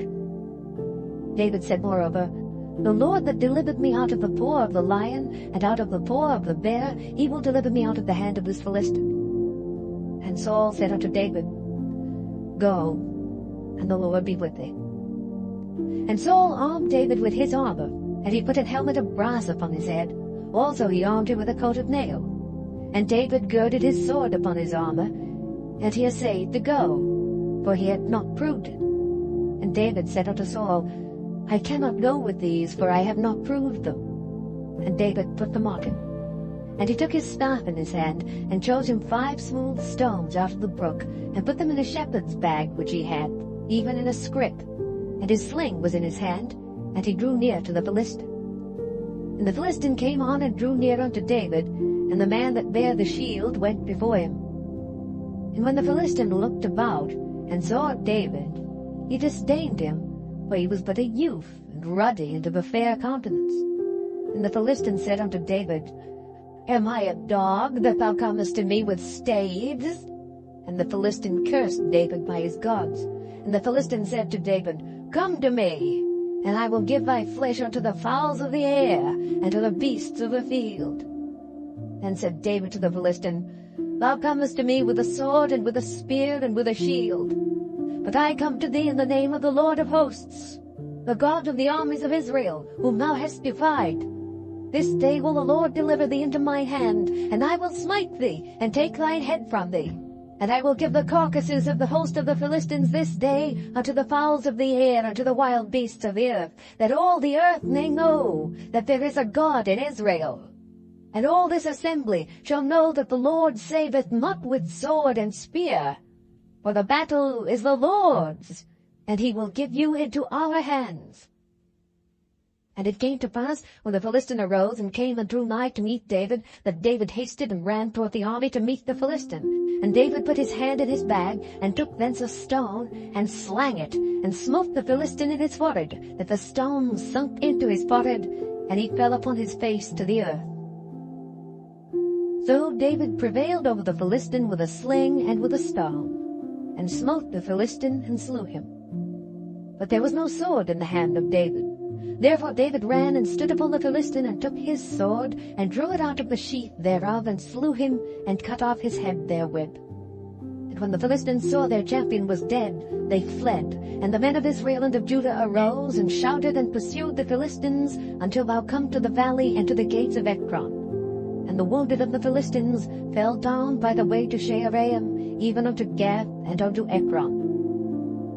And the children of Israel returned from chasing after the Philistines, and they spoiled their tents. And David took the head of the Philistine, and brought it to Jerusalem. But he put his armor in his tent. And when Saul saw David go forth against the Philistine, he said unto Abner, the captain of the host, Abner, whose son is this youth? And Abner said, As thy soul liveth, O king, I cannot tell. And the king said, Inquire thou whose son the stripling is. And as David returned from the slaughter of the Philistine, Abner took him, and brought him before Saul with the head of the Philistine in his hand. And Saul said to him, Whose son art thou, thou young man? And David answered, I am the son of thy servant Jesse the Bethlehemite. Chapter 18. And it came to pass, when he had made an end of speaking unto Saul, that the soul of Jonathan was knit with the soul of David, and Jonathan loved him as his own soul. And Saul took him that day, and would let him go no more home to his father's house. Then Jonathan and David made a covenant, because he loved him as his own soul. And Jonathan stripped himself of the robe that was upon him, and gave it to David, and his garments, even to his sword, and to his bow, and to his girdle. And David went out whithersoever Saul sent him, and behaved himself wisely. And Saul set him over the men of war, and he was accepted in the sight of all the people, and also in the sight of Saul's servants. And it came to pass, as they came, when David was returned from the slaughter of the Philistine, that the women came out of all cities of Israel, singing and dancing, to meet King Saul with tabrets, with joy, and with instruments of music. And the women answered one another as they played, and said, Saul hath slain his thousands, and David his 10,000s. And Saul was very wroth, and the saying displeased him. And he said, They have ascribed unto David 10,000s, and to me they have ascribed the thousands. And what can ye have more but the kingdom? And Saul eyed David from that day and forward. And it came to pass on the morrow that the evil spirit from God came upon Saul, and he prophesied in the midst of the house. And David played with his hand as at other times. And there was a javelin in Saul's hand. And Saul cast the javelin, for he said, I will smite David even to the wall with it. And David avoided out of his presence twice. And Saul was afraid of David, because the Lord was with him, and was departed from Saul. Therefore Saul removed him from him, and made him his captain over 1,000. And he went out and came in before the people. And David behaved himself wisely in all his ways, and the Lord was with him. Wherefore, when Saul saw that he behaved himself very wisely, he was afraid of him. But all Israel and Judah loved David, because he went out and came in before them. And Saul said to David, Behold my elder daughter Merab, her will I give thee to wife. Only be thou valiant for me, and fight the Lord's battles. For Saul said, Let not mine hand be upon him, but let the hand of the Philistines be upon him. And David said unto Saul, Who am I, and what is my life or my father's family in Israel, that I should be son-in-law to the king? But it came to pass at the time when Merab, Saul's daughter, should have been given to David, that she was given unto Adriel, being a Holophite, to wife. And Michal, Saul's daughter, loved David. And they told Saul, and the thing pleased him. And Saul said, I will give him her, that she may be a snare to him, and that the hand of the Philistines may be against him. Wherefore Saul said to David, Thou shalt this day be my son-in-law in the one of the twain. And Saul commanded his servants, saying, Commune with David secretly, and say, Behold, the king hath delight in thee, and all his servants love thee. Now therefore be the king's son-in-law. And Saul's servants spake those words in the ears of David, and David said, Seemeth it to you a light thing, to be a king's son-in-law, seeing that I am a poor man, and lightly esteemed? And the servants of Saul told him, saying, On this manner spake David. And Saul said, Thus shall ye say to David, The king desireth not any dowry, but 100 foreskins of the Philistines, to be avenged of the king's enemies. But Saul thought to make David fall by the hand of the Philistines. And when his servants told David these words, it pleased David well to be the king's son-in-law. And the days were not expired. Wherefore David arose, and went, he and his men, and slew of the Philistines 200 men. And David brought their foreskins, and they gave them in full tale to the king, that he might be the king's son-in-law. And Saul gave him Michal his daughter to wife. And Saul saw and knew that the Lord was with David, and that Michal Saul's daughter loved him. And Saul was yet the more afraid of David. And Saul became David's enemy continually. Then the princes of the Philistines went forth, and it came to pass after they went forth, that David behaved himself more wisely than all the servants of Saul, so that his name was much set by. Chapter 19. And Saul spake to Jonathan his son, and to all his servants, that they should kill David. For Jonathan Saul's son delighted much in David. And Jonathan told David, saying, Saul my father seeketh to kill thee. Now therefore I pray thee, take heed to thyself until the morning, and abide in a secret place, and hide thyself. And I will go out and stand beside my father in the field where thou art, and I will commune with my father of thee. And what I see, that I will tell thee. And Jonathan spake good of David unto Saul his father, and said unto him, Let not the king sin against his servant, against David, because he hath not sinned against thee, and because his works have been to thee were very good. For he did put his life in his hand, and slew the Philistine, and the Lord wrought a great salvation for all Israel. Thou sawest it, and didst rejoice. Wherefore then wilt thou sin against innocent blood, to slay David without a cause? And Saul hearkened unto the voice of Jonathan. And Saul sware, As the Lord liveth, he shall not be slain. And Jonathan called David, and Jonathan showed him all those things. And Jonathan brought David to Saul, and he was in his presence, as in times past. And there was war again, and David went out and fought with the Philistines, and slew them with a great slaughter, and they fled from him. And the evil spirit from the Lord was upon Saul, as he sat in his house with his javelin in his hand. And David played with his hand. And Saul sought to smite David even to the wall with the javelin, but he slipped away out of Saul's presence, and he smote the javelin into the wall. And David fled and escaped that night. Saul also sent messengers unto David's house to watch him and to slay him in the morning. And Michal, David's wife, told him, saying, If thou save not thy life tonight, tomorrow thou shalt be slain. So Michal let David down through a window, and he went and fled and escaped. And Michal took an image, and laid it in the bed, and put a pillow of goat's hair for his bolster, and covered it with a cloth. And when Saul sent messengers to take David, she said, He is sick. And Saul sent the messengers again to see David, saying, Bring him up to me in the bed, that I may slay him. And when the messengers were come in, behold, there was an image in the bed, with a pillow of goat's hair for his bolster.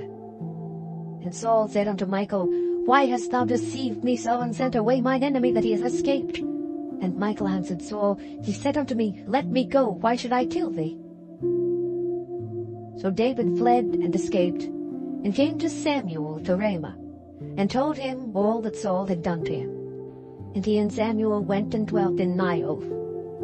And it was told Saul, saying, Behold, David is at Naioth in Ramah. And Saul sent messengers to take David. And when they saw the company of the prophets prophesying, and Samuel standing as appointed over them, the Spirit of God was upon the messengers of Saul, and they also prophesied. And when it was told Saul, he sent other messengers, and they prophesied likewise. And Saul sent messengers again the third time, and they prophesied also. Then went he also to Ramah, and came to a great well that is in Secu. And he asked and said, Where are Samuel and David? And one said, Behold, they be at Naioth in Ramah. And he went thither to Naioth in Ramah, and the Spirit of God was upon him also. And he went on and prophesied until he came to Naioth in Ramah. And he stripped off his clothes also, and prophesied before Samuel in like manner, and lay down naked all that day and all that night. Wherefore they say, Is Saul also among the prophets? Chapter 20. And David fled from Naioth in Ramah, and came and said before Jonathan, What have I done, and what is my iniquity, and what is my sin before thy father, that he seeketh my life? And he said unto him, God forbid, thou shalt not die. Behold, my father will do nothing either great or small, but that he will show it me. And why should my father hide this thing from me? It is not so. And David sware moreover, and said, Thy father certainly knoweth that I have found grace in thine eyes. And he said, Let not Jonathan know this, lest he be grieved. But truly as the Lord liveth, and as thy soul liveth, there is but a step between me and death. Then said Jonathan unto David, Whatsoever thy soul desireth, I will even do it for thee. And David said unto Jonathan, Behold, tomorrow is the new moon, and I should not fail to sit with the king at meat. But let me go, that I may hide myself in the field unto the third day at even. If thy father at all miss me, then say, David earnestly asked leave of me that he might run to Bethlehem his city, for there is a yearly sacrifice there for all the family. If he say thus, It is well, thy servant shall have peace. But if he be very wroth, then be sure that evil is determined by him. Therefore thou shalt deal kindly with thy servant, for thou hast brought thy servant into a covenant of the Lord with thee. Notwithstanding, if there be in me iniquity, slay me thyself. For why shouldest thou bring me to thy father? And Jonathan said, Far be it from thee. For if I knew certainly that evil were determined by my father to come upon thee, then would not I tell it thee? Then said David to Jonathan, Who shall tell thee? Or what if thy father answer thee roughly? And Jonathan said unto David, Come, and let us go out into the field. And they went out both of them into the field. And Jonathan said unto David, O Lord God of Israel, when I have sounded my father about tomorrow any time or the third day, and behold, if there be good toward David, and I then send not unto thee, and show it thee, the Lord do so, and much more to Jonathan.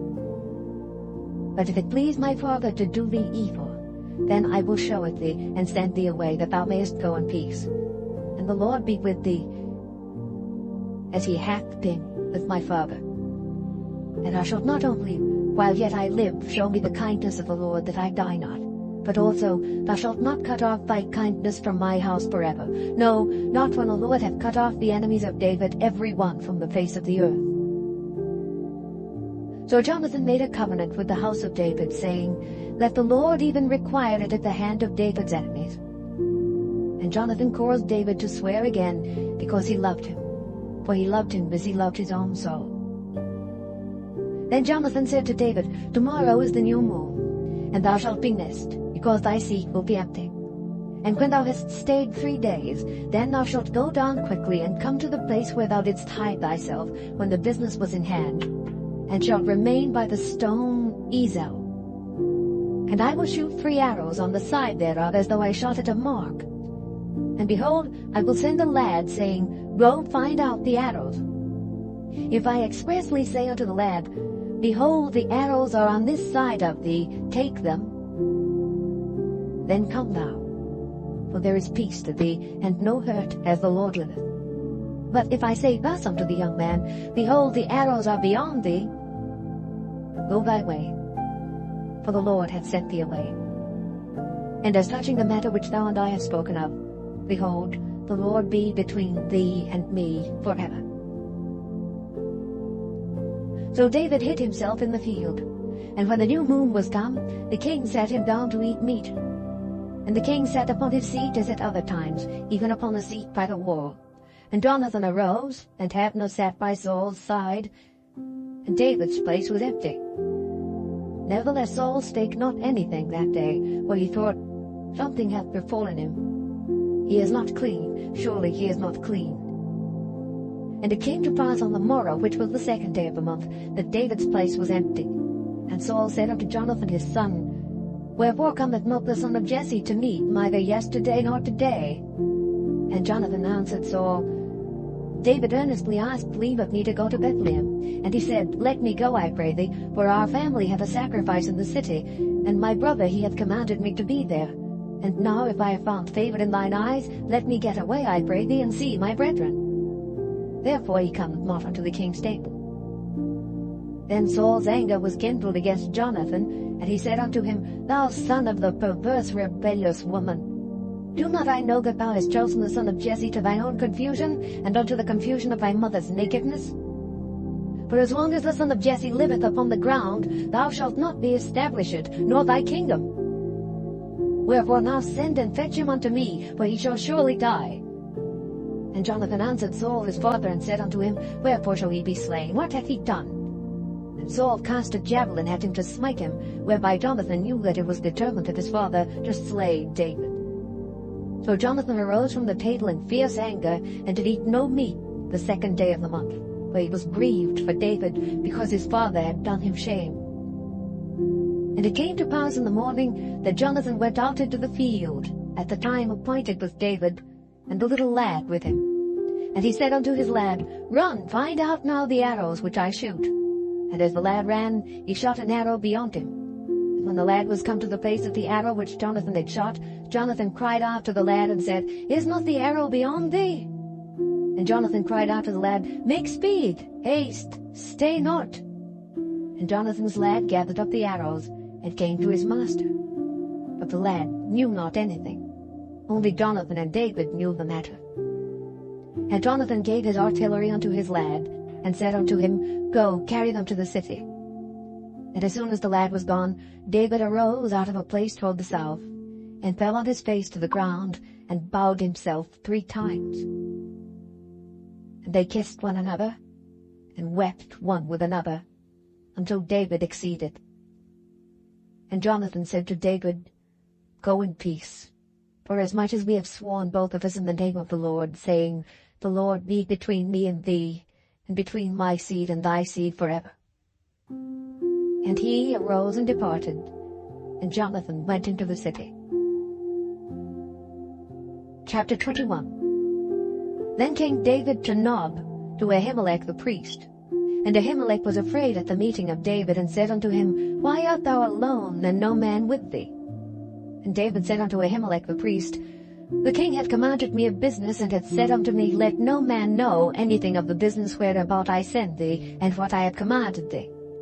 And I have appointed my servants to such and such a place. Now therefore, what is under thine hand? Give me 5 loaves of bread in mine hand, or what there is present. And the priest answered David, and said, There is no common bread unto mine hand, but there is hallowed bread, if the young men have kept themselves at least from women. And David answered the priest, and said unto him, Of a truth women have been kept from us about these 3 days since I came out, and the vessels of the young men are holy, and the bread is in a manner common, yea, though it were sanctified this day in the vessel. So the priest gave him hallowed bread, for there was no bread there but the showbread that was taken from before the Lord, to put hot bread in the day when it was taken away. Now a certain man of the servants of Saul was there that day detained before the Lord, and his name was Doeg, an Edomite, the chiefest of the herdmen that belonged to Saul. And David said unto Ahimelech, And is there not here under thine hand spear or sword? For I have neither brought my sword nor my weapons with me, because the king's business required haste. And the priest said, The sword of Goliath the Philistine, whom thou slewest in the valley of Elah, behold, it is here, wrapped in a cloth behind the ephod. If thou wilt take that, take it, for there is no other save that here. And David said, There is none like that. Give it me. And David arose and fled that day for fear of Saul, and went to Achish the king of Gath.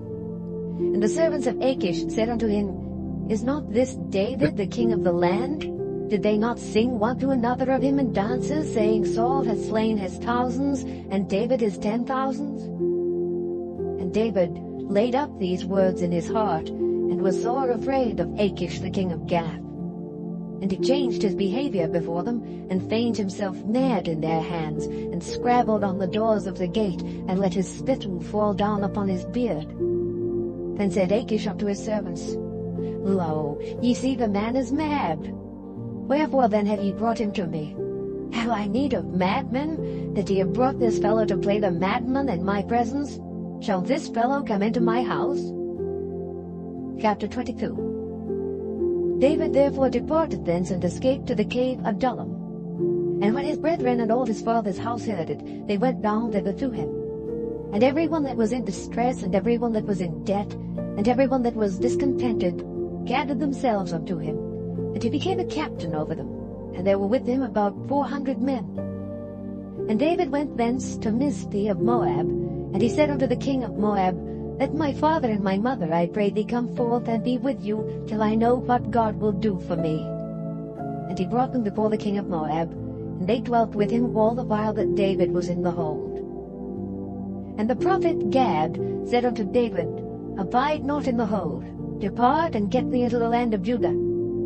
Then David departed, and came into the forest of Hereth. When Saul heard that David was discovered and the men that were with him. Now Saul abode in Gibeah under a tree in Ramah, having his spear in his hand, and all his servants were standing about him. Then Saul said unto his servants that stood about him, Hear now, ye Benjamites, will the son of Jesse give every one of you fields and vineyards, and make you all captains of thousands and captains of hundreds, that all of you have conspired against me? And there is none that showeth me that my son hath made a league with the son of Jesse? And there is none of you that is sorry for me, or showeth unto me that my son hath stirred up my servant against me to lie in wait, as at this day? Then answered Doeg the Edomite, which was set over the servants of Saul, and said, I saw the son of Jesse coming to Nob, to Ahimelech the son of Ahitub. And he inquired of the Lord for him, and gave him victuals, and gave him the sword of Goliath the Philistine. And the king sent to call Ahimelech the priest, the son of Ahitub, and all his father's house, the priests that were in Nob. And they came all of them to the king. And Saul said, Hear now, thou son of Ahitub. And he answered, Here I am, my lord. And Saul said unto him, Why have ye conspired against me, thou and the son of Jesse, in that thou hast given him bread and a sword, and hast inquired of God for him, that he should rise against me to lie in wait, as at this day? Then Ahimelech answered the king and said, And who is so faithful among all thy servants as David, which is the king's son-in-law, and goeth at thy bidding, and is honorable in thine house? Did I then begin to inquire of God for him? Be it far from me. Let not the king impute anything unto his servant, nor to all the house of my father. For thy servant knew nothing of all this, less or more. And the king said, Thou shalt surely die, Ahimelech, thou and all thy father's house. And the king said unto the footmen that stood about him, Turn and slay the priests of the Lord, because their hand also is with David, and because they knew when he fled, and did not show it to me. But the servants of the king would not put forth their hand to fall upon the priests of the Lord. And the king said to Doeg, Turn thou and fall upon the priests. And Doeg the Edomite turned, and he fell upon the priests, and slew on that day 75 persons that did wear the linen ephod. And Nob, the city of the priests, smote he with the edge of the sword, both men and women, children and sucklings, and oxen and asses and sheep, with the edge of the sword. And one of the sons of Ahimelech, the son of Ahitub, named Abiathar, escaped and fled after David. And Abiathar showed David that Saul had slain the Lord's priests. And David said unto Abiathar, I knew it, that day, when Doeg the Edomite was there, that he would surely tell Saul, I have occasioned the death of all the persons of thy father's house. Abide thou with me, fear not, for he that seeketh my life seeketh thy life. But with me thou shalt be in safeguard. Chapter 23. Then they told David, saying, Behold, the Philistines fight against Keilah, and they rob the threshing floors. Therefore David inquired of the Lord, saying, Shall I go and smite these Philistines? And the Lord said unto David, Go and smite the Philistines, and save Keilah. And David's men said unto him, Behold, we be afraid here in Judah. How much more then if we come to Keilah against the armies of the Philistines? And David inquired of the Lord yet again, and the Lord answered him and said, Arise, go down to Keilah, for I will deliver the Philistines into thine hand. So David and his men went to Keilah, and fought with the Philistines, and brought away their cattle, and smote them with a great slaughter. So David saved the inhabitants of Keilah. And it came to pass, when Abiathar the son of Ahimelech fled to David to Keilah, that he came down with an ephod in his hand. And it was told Saul that David was come to Keilah, and Saul said, God hath delivered him into mine hand, for he is shut in by entering into a town that hath gates and bars. And Saul called all the people together to war, to go down to Keilah, to besiege David and his men. And David knew that Saul secretly practiced mischief against him, and he said to Abiathar the priest, Bring hither the ephod. Then said David, O Lord God of Israel, thy servant hath certainly heard that Saul seeketh to come to Keilah to destroy the city for my sake. Will the men of Keilah deliver me up into his hand? Will Saul come down as thy servant hath heard? O Lord God of Israel, I beseech thee, tell thy servant. And the Lord said, He will come down. Then said David, Will the men of Keilah deliver me and my men into the hand of Saul? And the Lord said, They will deliver thee up. Then David and his men, which were about 600, arose and departed out of Keilah, and went whithersoever they could go. And it was told Saul that David was escaped from Keilah, and he forbare to go forth. And David abode in the wilderness in strongholds, and remained in a mountain in the wilderness of Ziph. And Saul sought him every day, but God delivered him not into his hand. And David saw that Saul was come out to seek his life, and David was in the wilderness of Ziph in a wood. And Jonathan, Saul's son, arose and went to David into the wood, and strengthened his hand in God. And he said unto him, Fear not, for the hand of Saul my father shall not find thee, and thou shalt be king over Israel, and I shall be next unto thee. And that also Saul my father knoweth. And they two made a covenant before the Lord. And David abode in the wood, and Jonathan went to his house. Then came up the Ziphites to Saul to Gibeah, saying, Doth not David hide himself with us in strongholds in the wood, in the hill of Hachilah, which is on the south of Jeshimon? Now therefore, O king, come down according to all the desire of thy soul to come down, and our part shall be to deliver him into the king's hand. And Saul said, Blessed be ye of the Lord, for ye have compassion on me. Go, I pray you, prepare yet, and know and see his place where his haunt is, and who hath seen him there. For it is told me that he dealeth very subtly. See therefore, and take knowledge of all the lurking places where he hideth himself, and come ye again to me with the certainty, and I will go with you, and it shall come to pass, if he be in the land, that I will search him out throughout all the thousands of Judah. And they arose and went to Ziph before Saul. But David and his men were in the wilderness of Maon, in the plain on the south of Jeshimon. Saul also and his men went to seek him. And they told David. Wherefore he came down into a rock, and abode in the wilderness of Maon. And when Saul heard that, he pursued after David in the wilderness of Maon. And Saul went on this side of the mountain, and David and his men on that side of the mountain. And David made haste to get away for fear of Saul, for Saul and his men compassed David and his men round about to take them. But there came a messenger unto Saul, saying, Haste thee and come, for the Philistines have invaded the land.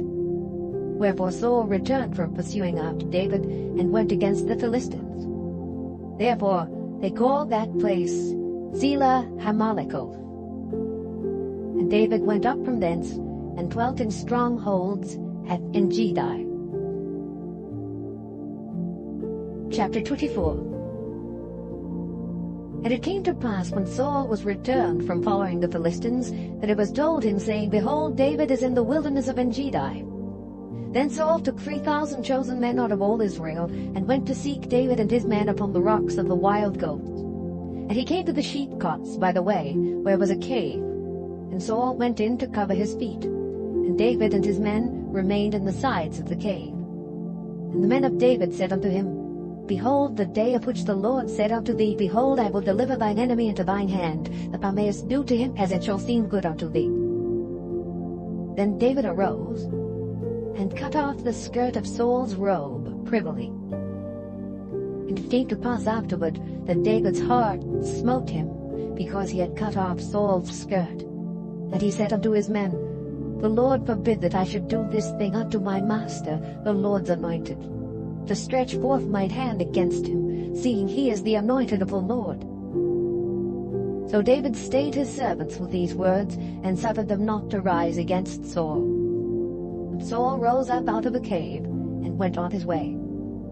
David also arose afterward, and went out of the cave, and cried out to Saul, saying, My lord the king. And when Saul looked behind him, David stooped with his face to the earth, and bowed himself. And David said to Saul, Wherefore hearest thou men's words, saying, Behold, David seeketh thy hurt? Behold, this day thine eyes have seen how that the Lord had delivered thee today into mine hand in the cave. And some bade me kill thee. But mine eyes spared thee, and I said, I will not put forth mine hand against my Lord, for he is the Lord's anointed. Moreover, my father, see the skirt of thy robe in my hand. For in that I cut off the skirt of thy robe, and killed thee not, know thou and see that there is neither evil nor transgression in mine hand, and I have not sinned against thee. Yet thou huntest my soul to take it. The Lord judge between me and thee, and the Lord avenge me of thee, but mine hand shall not be upon thee. As saith the proverb of the ancients, Wickedness proceedeth from the wicked, but mine hand shall not be upon thee. After whom is the king of Israel come out? After whom dost thou pursue? After a dead dog? After a flea? The Lord therefore be judge, and judge between me and thee, and see and plead my cause, and deliver me out of mine hand. And it came to pass, when David had made an end of speaking these words unto Saul, that Saul said, Is this thy voice, my son David? And Saul lifted up his voice and wept. And he said to David, Thou art more righteous than I, for thou hast rewarded me good, whereas I have rewarded thee evil. And thou hast showed this day how that thou hast dealt well with me. Forasmuch as when the Lord had delivered me into thine hand, thou killedst me not. For if a man find his enemy, will he let him go well away? Wherefore the Lord reward thee good, for that thou hast done unto me this day. And now behold, I know well that thou shalt surely be king, and that the kingdom of Israel shall be established in thine hand. Swear now therefore unto me by the Lord, that thou wilt not cut off my seed after me, and that thou wilt not destroy my name out of my father's house.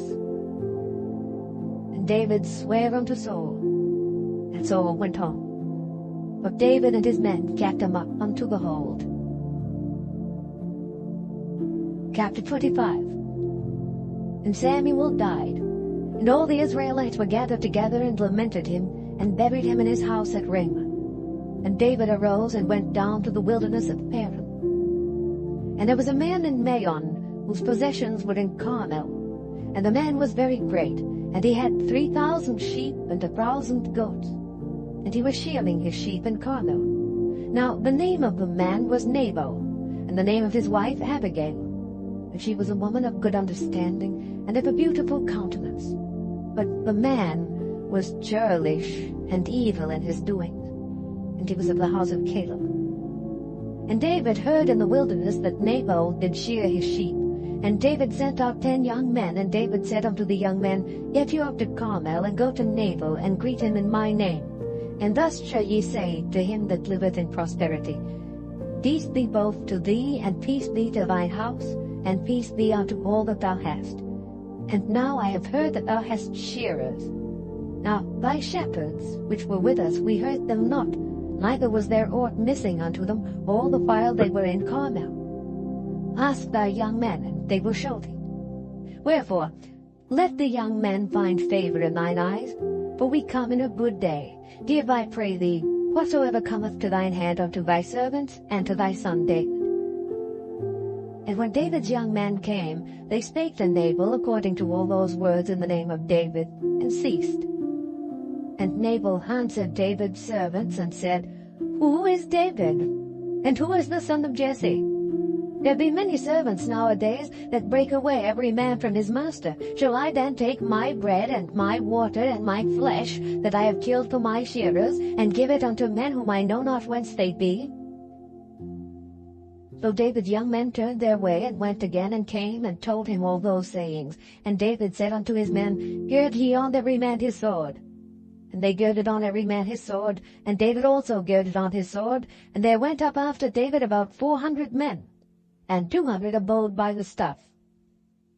But one of the young men told Abigail, Nabal's wife, saying, Behold, David sent messengers out of the wilderness to salute our master, and he railed on them. But the men were very good unto us, and we were not hurt, neither missed we anything as long as we were conversant with them when we were in the fields. They were a wall unto us both by night and day, all the while we were with them keeping the sheep. Now therefore know and consider what thou wilt do. For evil is determined against our master, and against all his household, for he is such a son of Belial that a man cannot speak to him. Then Abigail made haste, and took 200 loaves, and 2 bottles of wine, and 5 sheep ready dressed, and 5 measures of parched corn, and 100 clusters of raisins, and 200 cakes of figs, and laid them on the asses. And she said unto her servants, Go on before me. Behold, I come after you. But she told not her husband Nabal. And it was so, as she rode on the ass, that she came down by the covert of the hill, and behold, David and his men came down against her, and she met them. Now David had said, Surely in vain have I kept all that this fellow hath in the wilderness, so that nothing was missed of all that pertained unto him, and he hath requited me evil for good. So and more also do God unto the enemies of David, if I leave of all that pertain to him by the morning light any that pisseth against the wall. And when Abigail saw David, she hasted, and lighted off the ass, and fell before David on her face, and bowed herself to the ground, and fell at his feet, and said, Upon me, my lord, upon me let this iniquity be, and let thine handmaid, I pray thee, speak in thine audience, and hear the words of thine handmaid. Let not, my lord, I pray thee, regard this man of Belial, even Nabal. For as his name is, so is he. Nabal is his name, and folly is with him. But I, thine handmaid, saw not the young men of my lord whom thou didst send. Now therefore, my lord, as the Lord liveth, and as thy soul liveth, seeing the Lord hath withholden thee from coming to shed blood, and from avenging thyself with thine own hand, now let thine enemies, and they that seek evil to my lord, be as Nabal. And now this blessing which thine handmaid hath brought unto my lord, let it even be given unto the young men that follow my lord. I pray thee, forgive the trespass of thine handmaid. For the Lord will certainly make my lord a sure house, because my lord fighteth the battles of the Lord, and evil hath not been found in thee all thy days. Yet a man is risen to pursue thee, and to seek thy soul. But the soul of my lord shall be bound in the bundle of life with the Lord thy God, and the souls of thine enemies then shall he sling out, as out of the middle of a sling. And it shall come to pass, when the Lord shall have done to my lord according to all the good that he hath spoken concerning thee, and shall have appointed thee ruler over Israel, that this shall be no grief unto thee, nor offense of heart unto my lord, either that thou hast shed blood causeless, or that my lord hath avenged himself. But when the Lord shall have dealt well with my lord, then remember thine handmaid. And David said to Abigail, Blessed be the Lord God of Israel, which sent thee this day to meet me. And blessed be thy advice, and blessed be thou, which hast kept me this day from coming to shed blood, and from avenging myself with mine own hand. For in very deed, as the Lord God of Israel liveth, which hath kept me back from hurting thee, except thou hadst hasted and come to meet me, surely there had not been left unto Nabal by the morning light any that pisseth against the wall. So David received of her hand that which she had brought him, and said unto her, Go up in peace to thine house. See, I have hearkened to thy voice, and have accepted thy person. And Abigail came to Nabal, and behold, he held a feast in his house like the feast of a king. And Nabal's heart was merry within him, for he was very drunken. Wherefore she told him nothing, less or more, until the morning light. But it came to pass in the morning, when the wine was gone out of Nabal, and his wife had told him these things, that his heart died within him, and he became as a stone.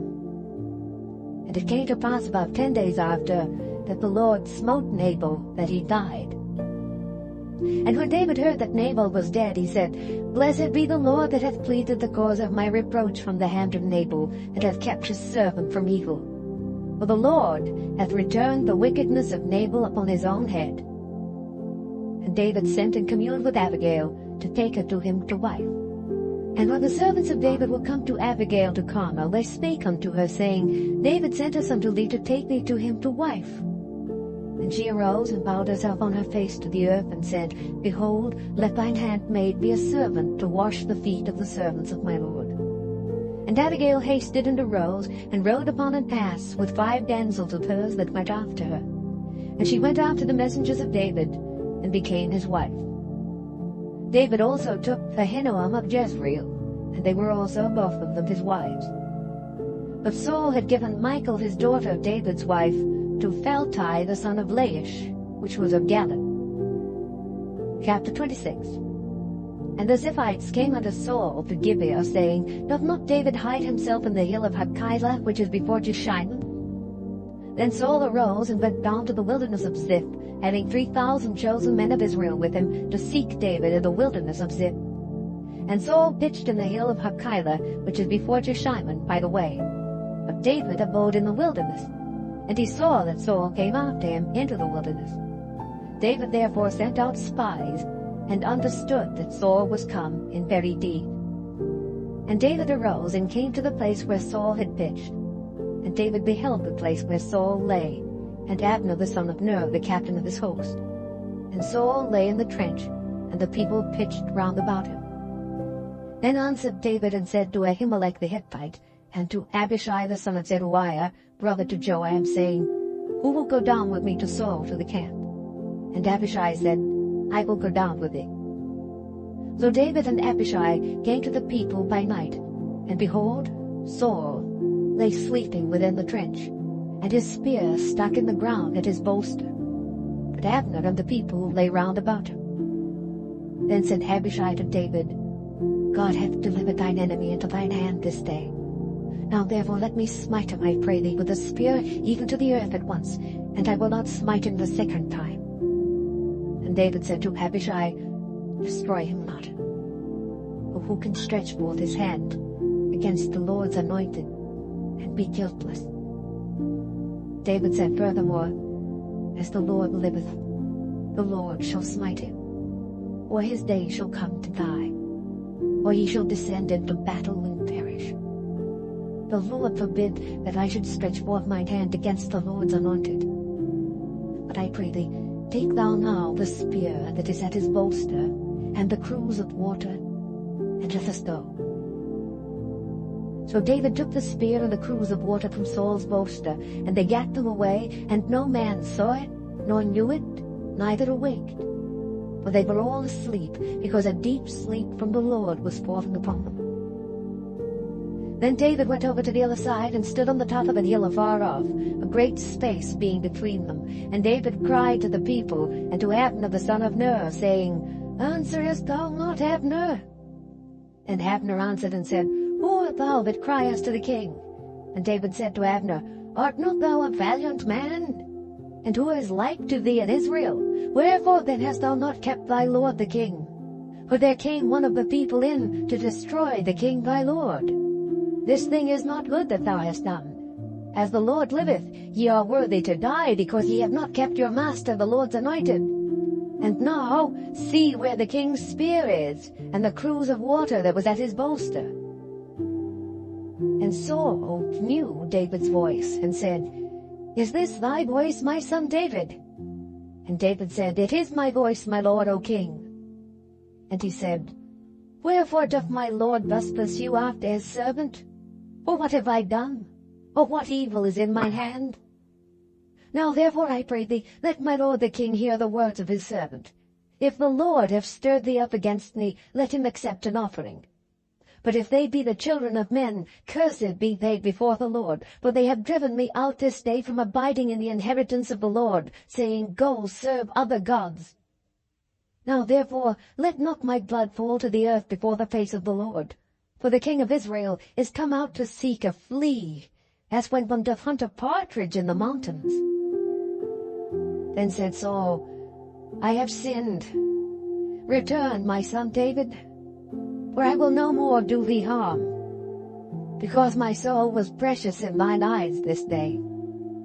Behold, I have played the fool, and have erred exceedingly. And David answered and said, Behold the king's spear, and let one of the young men come over and fetch it. The Lord render to every man his righteousness and his faithfulness. For the Lord delivered thee into my hand today, but I would not stretch forth mine hand against the Lord's anointed.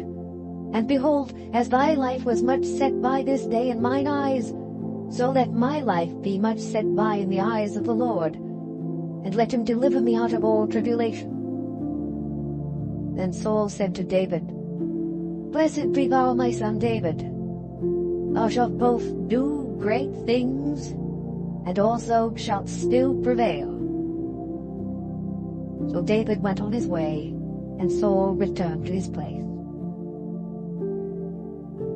Chapter 27. And David said in his heart, I shall now perish one day by the hand of Saul. There is nothing better for me than that I should speedily escape into the land of the Philistines. And Saul shall despair of me to seek me any more in any coast of Israel. So shall I escape out of his hand. And David arose, and he passed over with the 600 men that were with him unto Achish the son of Maoch, king of Gath. And David dwelt with Achish at Gath, he and his men, every man with his household, even David with his 2 wives, Ahinoam the Jezreelitess, and Abigail the Carmelitess, Nabal's wife. And it was told Saul that David was fled to Gath, and he sought no more again for him. And David said unto Achish, If I have now found grace in thine eyes, let them give me a place in some town in the country, that I may dwell there. For why should thy servant dwell in the royal city with thee? Then Achish gave him Ziklag that day. Wherefore Ziklag pertaineth unto the kings of Judah unto this day. And the time that David dwelt in the country of the Philistines was a full year and 4 months. And David and his men went up, and invaded the Geshurites, and the Gezrites, and the Amalekites. For those nations were of old the inhabitants of the land, as thou goest to Shur, even unto the land of Egypt. And David smote the land, and left neither man nor woman alive, and took away the sheep, and the oxen, and the asses, and the camels, and the apparel, and returned, and came to Achish. And Achish said, Whither have ye made a road today? And David said, Against the south of Judah, and against the south of the Jerahmeelites, and against the south of the Kenites. And David saved neither man nor woman alive, to bring tidings to Gath, saying, Lest they should tell on us, saying, So did David, and so will be his manner all the while he dwelleth in the country of the Philistines.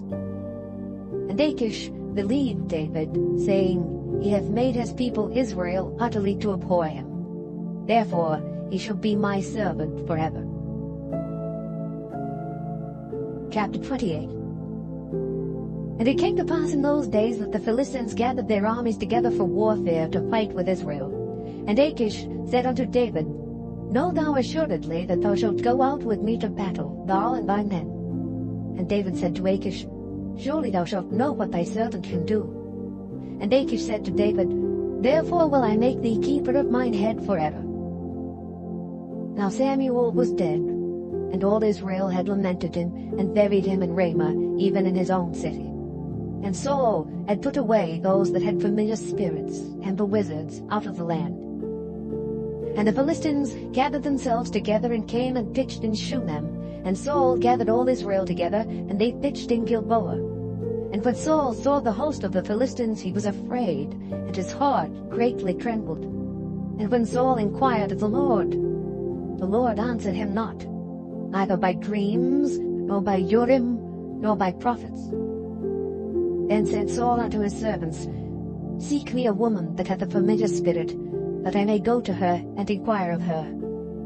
And his servants said to him, Behold, there is a woman that hath a familiar spirit at Endor. And Saul disguised himself, and put on other raiment, and he went and 2 men with him, and they came to the woman by night. And he said, I pray thee, divine unto me by the familiar spirit, and bring me him up whom I shall name unto thee. And the woman said unto him, Behold, thou knowest what Saul hath done, how he hath cut off those that have familiar spirits and the wizards out of the land. Wherefore then layest thou a snare for my life, to cause me to die? And Saul sware to her by the Lord, saying, As the Lord liveth, there shall no punishment happen to thee for this thing. Then said the woman, Whom shall I bring up unto thee? And he said, Bring me up Samuel. And when the woman saw Samuel, she cried with a loud voice. And the woman spake to Saul, saying, Why hast thou deceived me? For thou art Saul. And the king said unto her, Be not afraid, for what sawest thou? And the woman said unto Saul, I saw gods ascending out of the earth. And he said unto her, What form is he of? And she said, An old man cometh up, and he is covered with a mantle. And Saul perceived that it was Samuel, and he stooped with his face to the ground, and bowed himself. And Samuel said to Saul, Why hast thou disquieted me to bring thee up? And Saul answered, I am sore distressed, for the Philistines make war against me, and God is departed from me, and answereth me no more, neither by prophets nor by dreams. Therefore I have called thee, that thou mayest make known unto me what I shall do. And said Samuel, Wherefore then dost thou ask of me, seeing the Lord is departed from thee, and is become thine enemy? And the Lord hath done to him as he spake by me. For the Lord hath rent the kingdom out of thine hand, and given it to thy neighbor, even to David. Because thou obeyedst not the voice of the Lord, nor executedst his fierce wrath upon Amalek, therefore hath the Lord done this thing unto thee this day. Moreover, the Lord will also deliver Israel with thee into the hand of the Philistines, and tomorrow shalt thou and thy sons be with me. The Lord also shall deliver the host of Israel into the hand of the Philistines. Then Saul fell straightway all along on the earth, and was sore afraid because of the words of Samuel. And there was no strength in him, for he had eaten no bread all the day nor all the night. And the woman came unto Saul, and saw that he was sore troubled, and said unto him, Behold, thine handmaid hath obeyed thy voice, and I have put my life in my hand, and have hearkened unto thy words which thou spakest unto me. Now therefore I pray thee, hearken thou also unto the voice of thine handmaid, and let me set a morsel of bread before thee, and eat, that thou mayest have strength when thou goest on thy way. But he refused, and said, I will not eat. But his servants, together with the woman, compelled him, and he hearkened unto their voice. So he arose from the earth, and sat upon the bed. And the woman had a fat calf in the house, and she hasted and killed it, and took flour and kneaded it, and did bake unleavened bread thereof. And she brought it before Saul and before his servants, and they did eat. Then they rose up, and went away that night. Chapter 29. Now the Philistines gathered together all their armies to Aphek, and the Israelites pitched by a fountain which is in Jezreel. And the lords of the Philistines passed on by hundreds and by thousands, but David and his men passed on in the rearward with Achish. Then said the princes of the Philistines, What do these Hebrews here? And Achish said unto the princes of the Philistines, Is not this David, the servant of Saul, the king of Israel, which hath been with me these days or these years? And I have found no fault in him, since he fell unto me unto this day. And the princes of the Philistines were wroth with him, and the princes of the Philistines said unto him, Make this fellow return, that he may go again to his place which thou hast appointed him, and let him not go down with us to battle, lest in the battle he be an adversary to us. For wherewith should he reconcile himself unto his master? Should it not be with the heads of these men? Is not this David, of whom they sang one to another in dances, saying, Saul slew his thousands, and David his 10,000s? Then Achish called David and said unto him, Surely, as the Lord liveth, thou hast been upright, and thy going out and thy coming in with me in the host is good in my sight, for I have not found evil in thee since the day of thy coming unto me unto this day. Nevertheless, the Lord faileth thee not. Wherefore now return, and go in peace, that thou displease not the lords of the Philistines. And David said unto Achish, But what have I done? And what hast thou found in my servant so long as I have been with thee unto this day, that I may not go fight against the enemies of my lord the king? And Achish answered and said to David, I know that thou art good in my sight, as an angel of God. Notwithstanding, the princes of the Philistines have said, He shall not go up with us to the battle. Wherefore now rise up early in the morning with thy master's servants that are come with thee, and as soon as ye be up early in the morning and have light, depart. So David and his men rose up early to depart in the morning, to return into the land of the Philistines. And the Philistines went up to Jezreel. Chapter 30. And it came to pass when David and his men were come to Ziklag on the third day, that the Amalekites had invaded the south and Ziklag, and smitten Ziklag, and burned it with fire, and had taken the women captives that were therein. They slew not any, either great or small, but carried them away, and went on their way. So David and his men came to the city, and behold, it was burned with fire, and their wives and their sons and their daughters were taken captives. Then David and the people that were with him lifted up their voice and wept, until they had no more power to weep. And David's 2 wives were taken captives, Ahinoam the Jezreelitess, and Abigail the wife of Nabal the Carmelite. And David was greatly distressed, for the people spake of stoning him, because the soul of all the people was grieved, every man for his sons and for his daughters. But David encouraged himself in the Lord his God. And David said to Abiathar the priest, Ahimelech's son, I pray thee bring me hither the ephod. And Abiathar brought thither the ephod to David. And David inquired at the Lord, saying, Shall I pursue after this troop? Shall I overtake them? And he answered him, Pursue, for thou shalt surely overtake them, and without fail recover all. So David went, he and the 600 men that were with him, and came to the brook Besor, where those that were left behind stayed. But David pursued, he and 400 men, but 200 abode behind, which was so faint that they could not go over the brook Besor. And they found an Egyptian in the field, and brought him to David, and gave him bread, and he did eat, and they made him drink water. And they gave him a piece of a cake of figs, and 2 clusters of raisins. And when he had eaten, his spirit came again to him, for he had eaten no bread nor drunk any water 3 days and 3 nights. And David said unto him, To whom belongest thou? And whence art thou? And he said, I am the young man of Egypt, servant to an Amalekite, and my master left me because 3 days agone I fell sick.